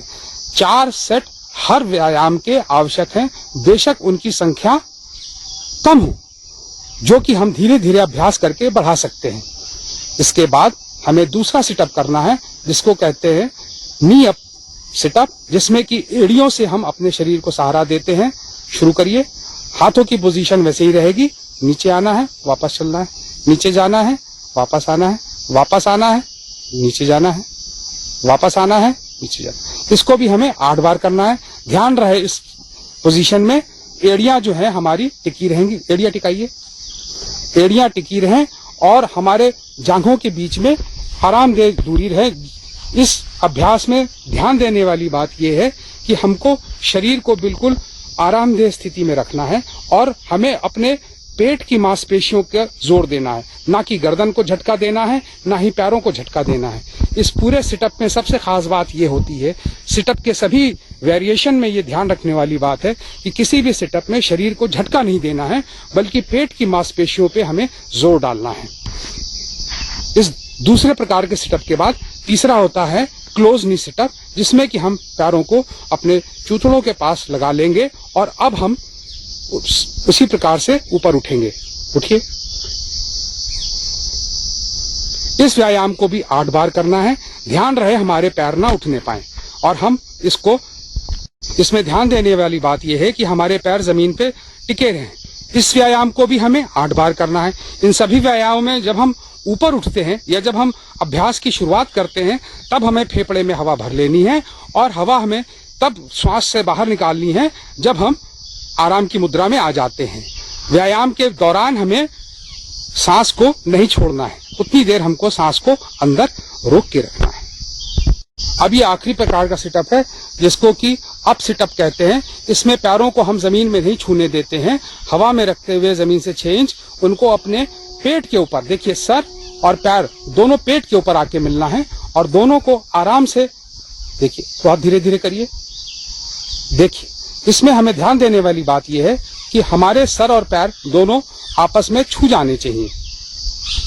इस व्यायाम को भी हमें 8 बार करना है। शुरू में इस व्यायाम को करने में दिक्कत होगी, लेकिन अभ्यास करने से धीरे धीरे हम कर सकेंगे, और इसको भी हमें 8 बार करना है। अब हमने सबसे पहले व्यायाम की तैयारी की। व्यायाम में शरीर को गर्म किया, सांसों की एक्सरसाइज की, शरीर को गर्म किया, दौड़ने के लिए गए। दौड़ लगा के आने के बाद हमने सबसे पहले पुशअप किए, पुशअप के बाद सिटअप किए, सिटअप के बाद अब हमें बीम का प्रयास करना है। बीम के लिए जैसा कि आप इस चलचित्र में देख रहे हैं, एक घर में या आसपास कहीं पे भी आप एक लकड़ी की पतली पट्टी को बांध सकते हैं, जिसके ऊपर कपड़ा लपेट लीजिए, ताकि आपके हाथों में शुरू में किसी प्रकार की चोट लगने की संभावना या फांस वगैरह ना लगे। सबसे पहले हमें अपने शरीर को मजबूत बनाने के लिए, क्योंकि उस परीक्षा के दिन अनुमंता दौड़ के बाद ही हमको बीम करना होता है, इसीलिए हमने अपने व्यायाम की दिनचर्या में इसको दौड़ के बाद रखा है।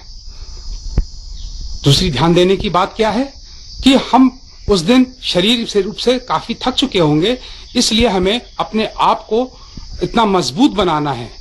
अपने आप को बीम के लिए मजबूत बनाने के लिए जरूरी है कंधे की मांसपेशियां, कोहनी की मांसपेशियां और कलाई की मांसपेशियों में इतनी ताकत हो कि वो हमारे पूरे शरीर को ऊपर उठा सकें, और कम से कम 12 बार ये कर सकें।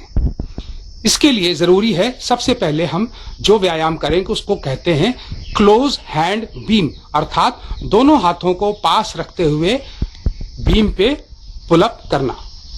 शुरू करिए। सबसे पहले ऊपर उठकर बीम को पकड़ लीजिए, फिर पूरे शरीर को धीरे धीरे ऊपर उठाइए। हो सकता है कि शुरू में आप ये प्रयास ना कर पाएं, नीचे आ जाइए। तो नीचे कुछ अगर ऐसी स्थिति है कि आप अकेले पहली बार नहीं कर पाते हैं, तो इसमें सबसे पहला प्रयास ये करिए कि किसी साथी की मदद से बीम के ऊपर लटक जाइए और अपने आप को उस ऊपर उठिए।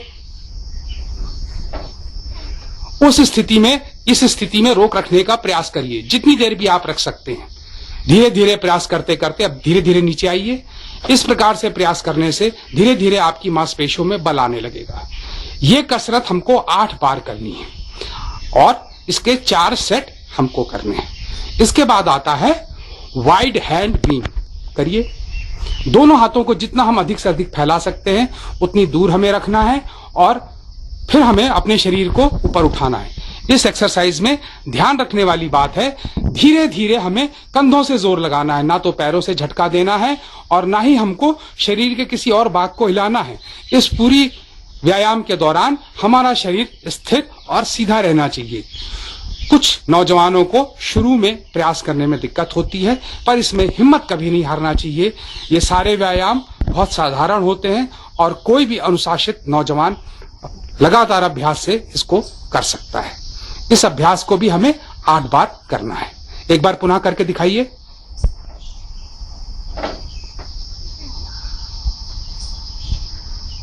डाउन, 9 फीट गड्ढे को जंप करने की तैयारी। ये बहुत एक सामान्य सी कूद होती है जो कि कोई भी एक नौजवान, स्वस्थ नौजवान कर सकता है, परंतु अक्सर देखा गया है कि कई नौजवान गड्ढे को देके डर जाते हैं और सारी मेहनत करने के बाद भी इसमें रुक जाते हैं, फेल हो जाते हैं। इसकी तैयारी के लिए जिन बच्चों को ऐसा कोई दिक्कत हो, सबसे अच्छा तरीका है कि जब हम बाकी सब अभ्यास कर रहे हैं उनको करने के बाद किसी समतल भूमि पे एक निशान लगाकर कूद के देखें। हम 4 फुट कूद पाते हैं कि 5 फुट की 6 फुट की 8, जितना भी हम सामान्यतः कूद लेते हैं उतने पे हम निशान लगा लें। उसके बाद हर तीसरे चौथे दिन हम उसमें 6 इंच दूरी और बढ़ाते जाएं। थोड़े समय के दौरान में हम ये पाएंगे कि हम अपने इस प्रयास से समतल जमीन के ऊपर 9 फीट से ज्यादा कूद सकते हैं। हमको प्रयास ये करना है कि हम करीब 10 फीट की दूरी को समतल भूमि के ऊपर दौड़ के आके दोनों पैरों के साथ एक साथ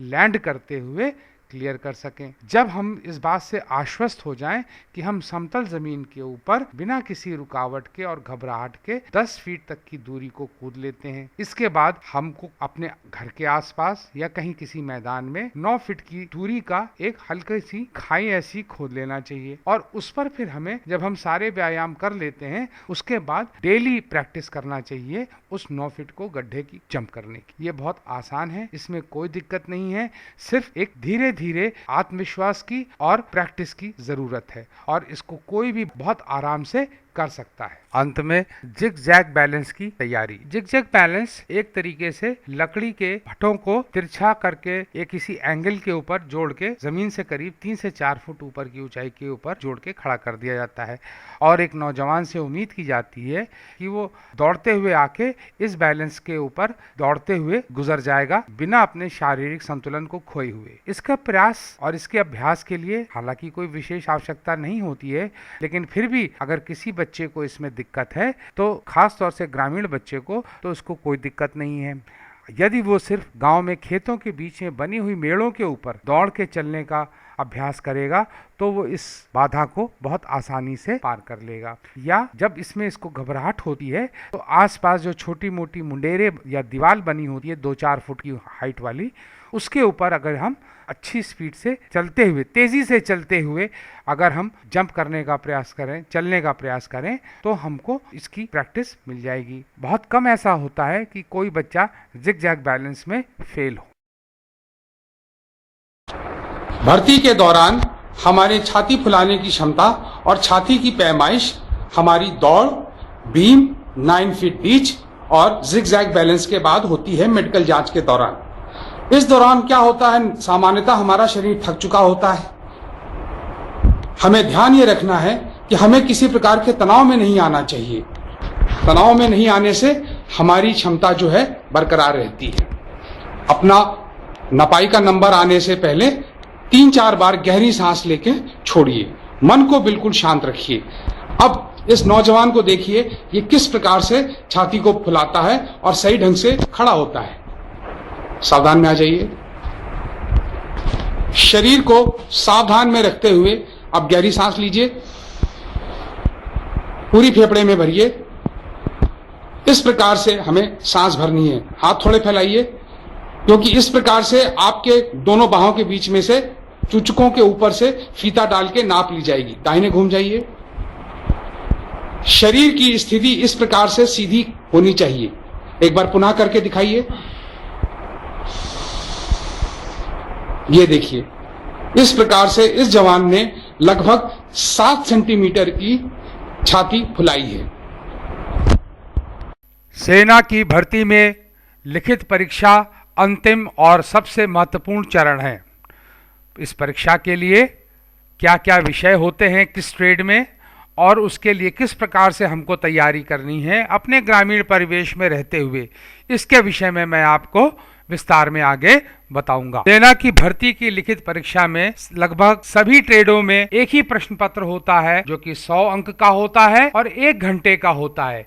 इसी 100 अंकों के अंदर विभिन्न विषयों के बीच में अंकों का वितरण होता है। जिस ट्रेड की क्वालिफिकेशन हाई स्कूल है उसके लिए हाई स्कूल स्तर के सवालों को पूछा जाता है। जिस ट्रेड के लिए न्यूनतम योग्यता इंटर है उसके लिए प्रश्न पत्र का स्तर जो है वो इंटर के स्तर का होता है। सभी ट्रेडों का विस्तार में क्या सिलेबस होता है ये आपको यदि इंटरनेट की सुविधा है तो वहां से मिल जाएगा, अन्यथा आप स्वामी जी के आश्रम से फतेहपुर अथवा भिटौरा से इसको फोटो स्टेट करके प्राप्त कर सकते हैं। अध्ययन करने का सबसे अच्छा तरीका, सुबह व्यायाम के बाद रटने का कार्य करो, क्योंकि हमारा मस्तिष्क बिल्कुल फ्रेश रहता है और हम किसी भी चीज को सुबह के समय अच्छी तरह से याद कर पाते हैं। उसके पश्चात नाश्ता इत्यादि करने के बाद सामान्य ज्ञान या ऐसे कोई विषय जो पढ़ने वाले हैं उनको पढ़ना चाहिए। 10 बजे के बाद हमको गणित और अंग्रेजी इत्यादि का प्रयास करना चाहिए पढ़ने का। दोपहर के भोजन के बाद ऐसी चीजों को पढ़िए जैसे कि रीजनिंग हो गई या और जिसमें कि आपको थोड़ा दिमाग पे जोर डालना है ताकि आप उसके ऊपर मनन विचार कर सकें। रात्रि के भोजन के बाद पुनः फिर हम रटने का कार्य कर सकते हैं। और सबसे महत्वपूर्ण बात यह है कि सप्ताह में एक दिन जो सैंपल पेपर होते हैं परीक्षाओं के, उनका हमें पूरा परीक्षा ही के नियम के अनुसार अभ्यास करना चाहिए। अर्थात 1 घंटे बैठ के परीक्षा के समय जो सामान्यतः 9 से 10 बजे होता है से 11 बजे तक 1 घंटे के समय हमको पूरा उस पेपर को सॉल्व करना चाहिए। ध्यान रहे, बहुत से बच्चे इतना समय पढ़ाई के लिए नहीं दे सकते क्योंकि उनको घर के कामों में माँ बाप का हाथ बटाना होता है या मेहनत मजदूरी करने जाना होता है। ऐसे नौजवान सिर्फ दिन में अर्थात सुबह 1 घंटे और रात के वक्त 1 घंटे लगभग 2 से 3 महीने पढ़ाई कर लेंगे तो उनको सफलता अवश्य मिलेगी।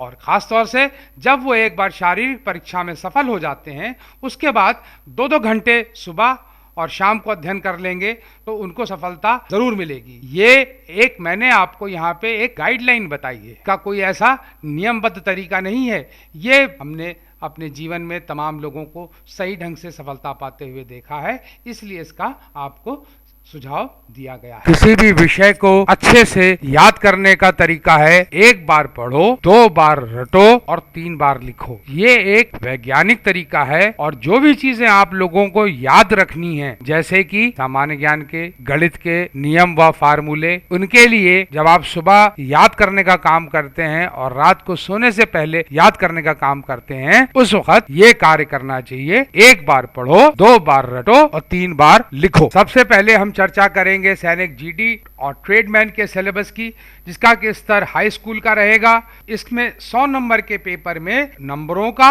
और पूछे गए सवालों का अनुपात इस प्रकार होगा: सामान्य ज्ञान 30%, सामान्य विज्ञान 40%, गणित 30%। ये पेपर बहुत ही सिंपल होते हैं अगर बच्चे ने हाई स्कूल तक के अपने विषयों की पढ़ाई की हुई है, खास तौर से गणित की और दूसरे विज्ञान के विषयों की, उसे कोई दिक्कत नहीं होगी। इसी प्रकार सैनिक, क्लर्क, स्टोर कीपर, टेक्निकल के लिए सिलेबस का स्तर इंटरमीडिएट का है। इसमें 100 नंबरों का और उसमें पूछे जाने वाले सवालों का अनुपात इस प्रकार होगा: सामान्य ज्ञान 20%, अंग्रेजी 40%, गणित 20%, कंप्यूटर साइंस व सामान्य विज्ञान 20%। इसकी पढ़ाई के लिए बच्चे को थोड़ा सा अपने हाई स्कूल की अंग्रेजी, गणित और कंप्यूटर साइंस व साइंस के विषयों के विषय में गहन अध्ययन करना। परंतु आगे बताए जाने वाले तरीके से यदि कोई भी नौजवान पढ़ाई करेगा और 3 महीने तक लगातार यदि वो पढ़ाई कर लेगा तो वो अवश्य ही सफल हो। सैनिक, टेक्निकल अथवा नर्सिंग असिस्टेंट के लिए इंटर अर्थात 10+2 के स्तर का सिलेबस होता है। इसमें भी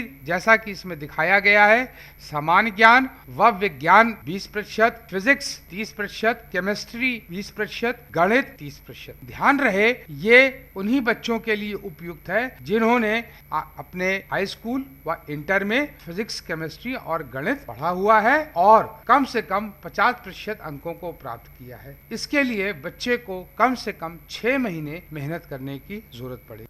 अब हम हर विषय पर अलग अलग चर्चा करेंगे। सबसे पहले सामान्य ज्ञान के अध्ययन का तरीका। सामान्य ज्ञान 6 मुख्यतः विषयों से मिलकर बना हुआ है: भूगोल, इतिहास, अर्थशास्त्र, खेल, विज्ञान और राजनीति। सबसे पहले हमको एक रजिस्टर खरीदना चाहिए जिसमें कि इसी प्रकार से हमको 6 भाग कर देने चाहिए और एक नियम बना लेना चाहिए कि हम रोज़ाना जो दैनिक समाचार हमें उपलब्ध है उसको हम विस्तार में पढ़ेंगे।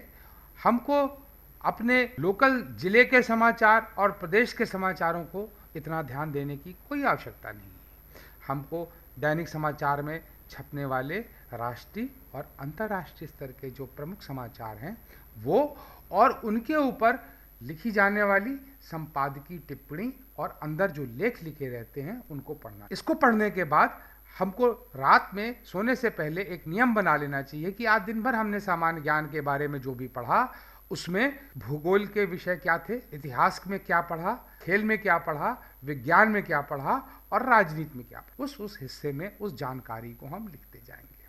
साथ में हमको कुछ तथ्यों को और विवरणों को कंठस्थ करने के लिए मनोरमा ईयर बुक, अनुपम प्रकाशन की ईयर बुक आती है। इस प्रकार से मार्केट में कई प्रकार के गाइड बुक उपलब्ध हैं जिनको कि हम लेकर इसमें अपने तथ्यों को समुचित रूप से तैयार कर सकते हैं। ध्यान रहे, इस जानकारी में और इस पढ़ाई में आपको ना कोई टीचर ना कोई कोचिंग मदद कर सकती है।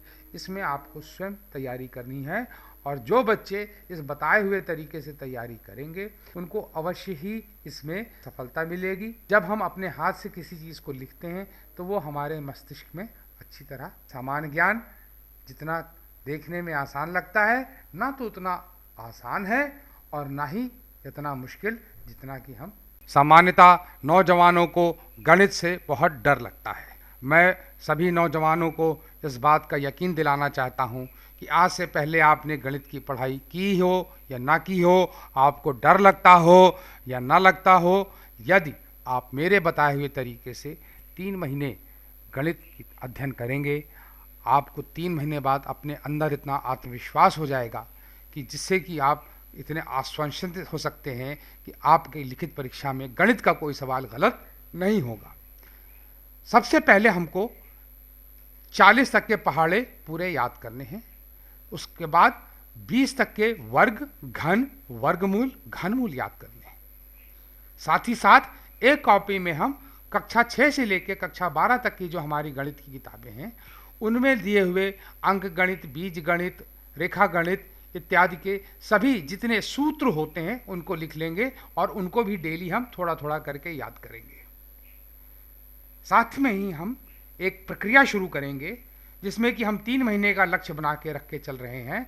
सबसे पहले हम कक्षा 6 की गणित की किताबों को उठाएंगे और लक्ष्य बनाएंगे कि 5 दिन में हम उसके सारे अभ्यासों को, सारी एक्सरसाइज को A to Z कर दें। इसके बाद कक्षा 7 की गणित की किताब उठाएंगे, उसके लिए हम 10 दिन का समय देंगे। फिर 8वीं की 15 दिन, 9वीं की 1 महीना और 10वीं की 1 महीना 15 दिन। तो इस प्रकार से हमारा लगभग 3 महीने में कक्षा 6 से लेके 12वीं तक की गणित पूरी हमारी रिवाइज हो जाएगी और उसमें जो दिक्कतें हैं वो हमको स्वतः ही समझ में आने लगेंगी और कोई दिक्कत नहीं होगी। मैं आपको यकीन दिलाना चाहता हूँ ये बहुत आजमाया हुआ तरीका है और इसको फॉलो करने वाला आज तक कोई बच्चा गणित में फेल नहीं हुआ है। इसको करने के साथ साथ हमें हर हफ्ते इतवार के दिन या किसी भी अपने द्वारा चुने गए दिन जो हमने सैंपल गाइड और या जो सैंपल पेपर आपको मिले हैं उनके दिए हुए अभ्यासों की प्रैक्टिस करनी है। यहाँ पे जो मैं आपको बता रहा हूँ आपको ये लग सकता है सैंपल पेपर देखने के बाद कि ये तो बहुत आगे की चीज़ बता रहे हैं, जबकि सैंपल पेपर में तो बड़े सरल सवाल दिए हुए हैं। हमारा मकसद सिर्फ सैंपल पेपर सॉल्व करने का नहीं है, हमारा मकसद अपने अंदर इतना आत्मविश्वास पैदा करने का है कि हमारा हर नौजवान चाहे किसी भी प्रकार की गणित की परीक्षा में बैठ जाए, अपने हाई स्कूल या इंटर की जिसके के लिए वो काबिल है, उसको कहीं किसी के सामने झुक के ना देखना पड़े। अंग्रेज़ी के नाम से ख़ास तौर से ग्रामीण क्षेत्र के नौजवान भयभीत हो जाते हैं।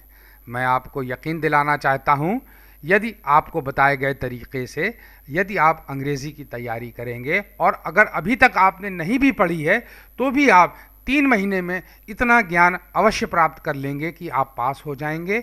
और ना केवल आप पास होंगे बल्कि आपके अंदर इतना आत्मविश्वास हो जाएगा कि आप अंग्रेज़ी में बातचीत भी कर सकेंगे और अंग्रेज़ी के अखबार या अन्य किताबें भी पढ़ सकेंगे।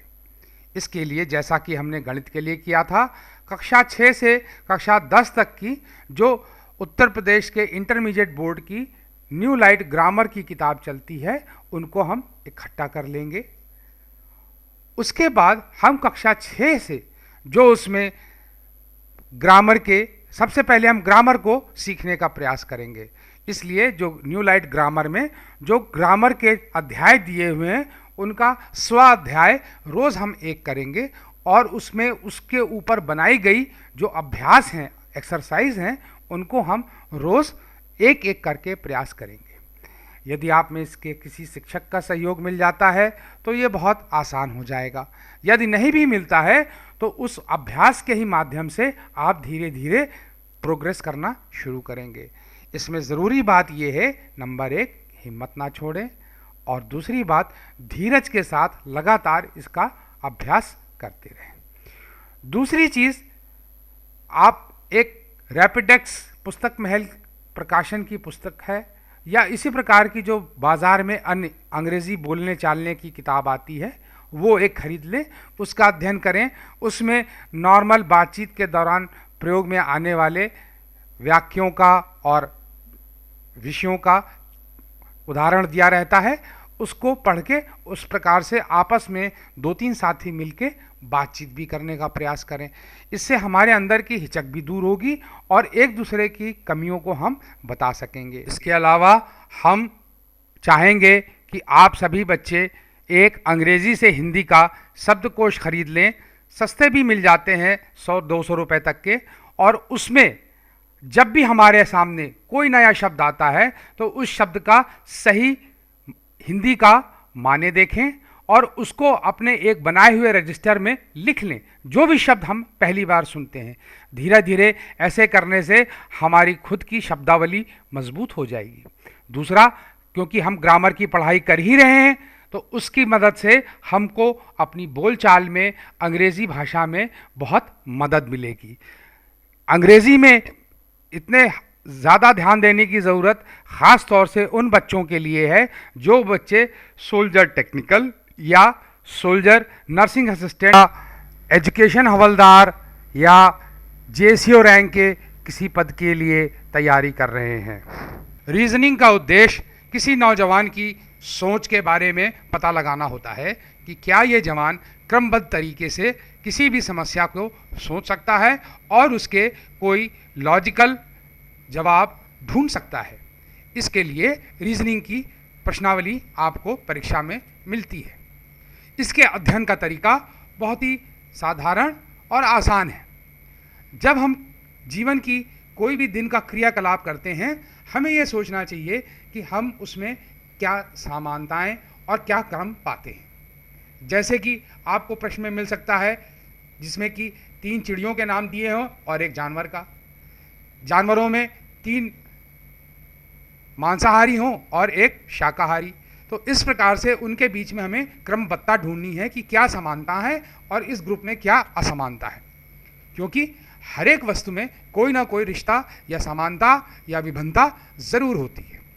इसके लिए विभिन्न मासिक पत्रिकाएं जो तमाम परीक्षाओं के लिए आती हैं उसमें इस प्रकार की प्रश्नावली दी होती है और इसकी प्रैक्टिस से हम आसानी से इसको पा सकते हैं।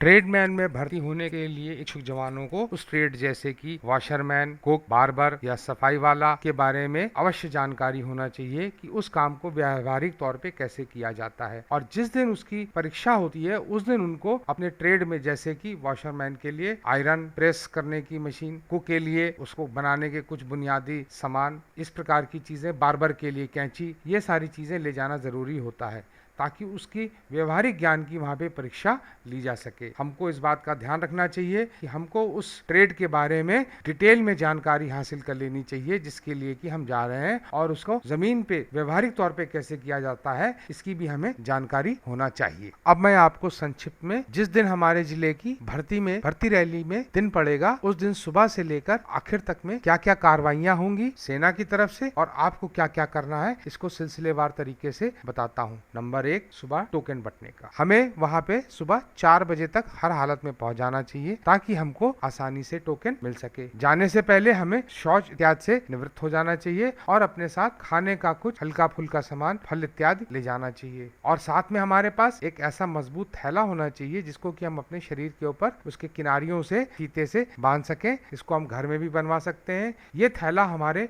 डॉक्यूमेंट और जरूरी कागजात रखने के काम आएगा। हमें भर्ती में जाने के समय पे बहुत अधिक पैसा, मोबाइल, इस तरह की चीजें वहाँ पे नहीं लेके जाना चाहिए। जब हम 4 बजे वहाँ पे टोकन लेने के लिए पहुँच जाते हैं, वहाँ पे हमें धक्का मुक्की या भीड़ में नहीं पड़ना चाहिए या हमारे अंदर ये घबराहट नहीं होनी चाहिए कि हमें टोकन सबसे पहले मिल जाए। क्यों?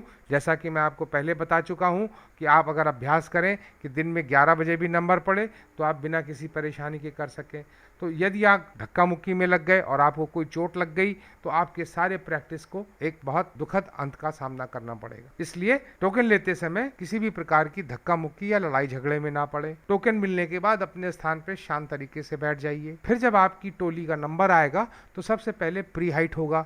अब क्योंकि हम मेडिकल में हम ये जान चुके हैं कि हमें कितनी हाइट में हम उसके लिए एलिजिबल होंगे, इसलिए हमें उसकी भी कोई चिंता नहीं होगी। बच्चों को पहले एक प्री हाइट से एक डंडा लगाकर नाप ली जाती है, गेट लगाकर। उससे जो बच्चे क्लियर होते हैं उनको जाने दिया जाता है। उसके बाद एक मैदान में आपको दौड़ने के लिए टोलियों में बैठा दिया जाएगा। फिर जब आपके ग्रुप का नंबर आएगा, जो कि लगभग 50 से 100 बच्चों का भी हो सकता है, अधिक भी हो सकते हैं, ये पूरे ग्रुप को एक साथ 1600 मीटर की दौड़ के लिए दौड़ाया जाता है। जब आप इसमें दौड़ेंगे तो जो हमने अभ्यास किया हुआ है तो बिना किसी परेशानी के हम आसानी से इसमें सफलता पा सकेंगे। इस जब ग्रुप को खड़ा किया जाता है, ध्यान रखने की बात है कि हमको किसी प्रकार की धक्का मुक्की या लाइन में आगे खड़े होने के चक्कर में नहीं पड़ना है। अगर हम कतार में दूसरे तीसरी कतार में भी खड़े हैं तो हमें इतना आत्मविश्वास होना चाहिए कि हम दौड़ को आराम से क्लियर कर लेंगे। दौड़ हो जाने के बाद इसके बाद आपसे पुलअप या 9 फीट डिच कराया जाएगा। उसके बाद जिगजैग बैलेंस। जब आपका शारीरिक परीक्षण हो जाएंगे, इसके बाद आपका डॉक्यूमेंट चेक और मेडिकल परीक्षण होगा। मेडिकल परीक्षण के लिए बाहर से आए हुए डॉक्टर सेना के आपकी जांच करेंगे। अभी पुनः यहाँ पे क्योंकि हम पहले अपना मेडिकल जांच करा चुके हैं तो वहाँ पे भी हमको किसी प्रकार की चिंता नहीं होगी। अंत में जब हमारे डॉक्यूमेंट चेक किए जाते हैं तो क्योंकि हम यहाँ पे बताए हुए तरीके से डॉक्यूमेंट लेके गए हुए हैं, इसलिए हमें वहाँ पे भी कोई दिक्कत नहीं होगी। और जब आपके डॉक्यूमेंट चेक हो जाते हैं, इसके बाद जो अधिकारी महोदय होते हैं वो हो सकता है आपसे कुछ सवाल जवाब पूछें, तो हमें, क्योंकि हम सच्चे हैं तो हमें कोई परेशानी नहीं है, हम वहाँ पे उनके सवालों का जवाब देंगे। और आप देखेंगे कि भर्ती की रैली के बारे में जो आपने तमाम अफवाहें सुनी हुई हैं वो कितनी निरर्थक और गलत है। इस पूरी प्रक्रिया के दौरान एक बात को मैं फिर से दोहराना चाहता हूँ कि रैली स्थल पे आसपास लोग अफवाहें फैलाते हैं, ठग दलाल घूमते हैं, हमको उनसे बच के रहना है। और अब मैं आपसे यही कहूँगा अंत में कि आप बिल्कुल बेफिक्र होकर बताए हुए तरीके से तैयारी करें, आपको सफलता अवश्य मिलेगी। अक्सर नौजवान ये पूछते हैं कि हमको ये कैसे पता लगे कि हमारे जिले की भर्ती कब और कहाँ होने वाली है। इसके लिए किसी भी नौजवान को परेशान होने की ज़रूरत नहीं है। जैसा कि आप सामने देख रहे हैं, यहाँ पर हमारा ज़िले का जो मुख्यालय लखनऊ है उसका इंटरनेट का एड्रेस और टेलीफोन नंबर दिया हुआ है, जिसके माध्यम से आप वहाँ से भर्ती के बारे में पूरी जानकारी प्राप्त कर सकते हैं। इसके अलावा समाचार पत्र के माध्यम से भर्ती से लगभग 1-1.5 महीना पहले अवश्य इस बात को बताया जाता है कि किस जिले की भर्ती कब होने वाली है। हमें अपने अभ्यास और पढ़ाई की तैयारी पूरे साल करते रहना है। हमको जब भी मौका मिलेगा तब हम भर्ती के लिए जा सकें, क्योंकि भर्ती का समय तमाम कारणों से कोई फिक्स नहीं होता है। अक्सर भर्तियां जो हैं वो कम समय की नोटिस पर भी कंडक्ट की जा सकती हैं। अंत में मैं फतेहपुर के बहादुर नौजवानों से कहूंगा कि आपको सेना में आपकी मेहनत, आपका हौसला ही भर्ती करा सकता है, ना कि कोई ठग या दलाल। वो आपको सिर्फ धोखा देंगे और गुमराह करेंगे। आपको मैं गुरु नानक देव जी की कही हुई एक छोटी सी पंक्ति याद दिलाना चाहता हूँ, जो कि अगर किसी नौजवान के दिल में बैठ जाए तो आसमान उसके कदमों पे होगा। देह शिवा वर मोहि इह शुभ कर्मंत कतौ न टरो, न टरो अरसो जब जाए लड़ो, निश्चय कर अपनी जीत करो। जय हिंद।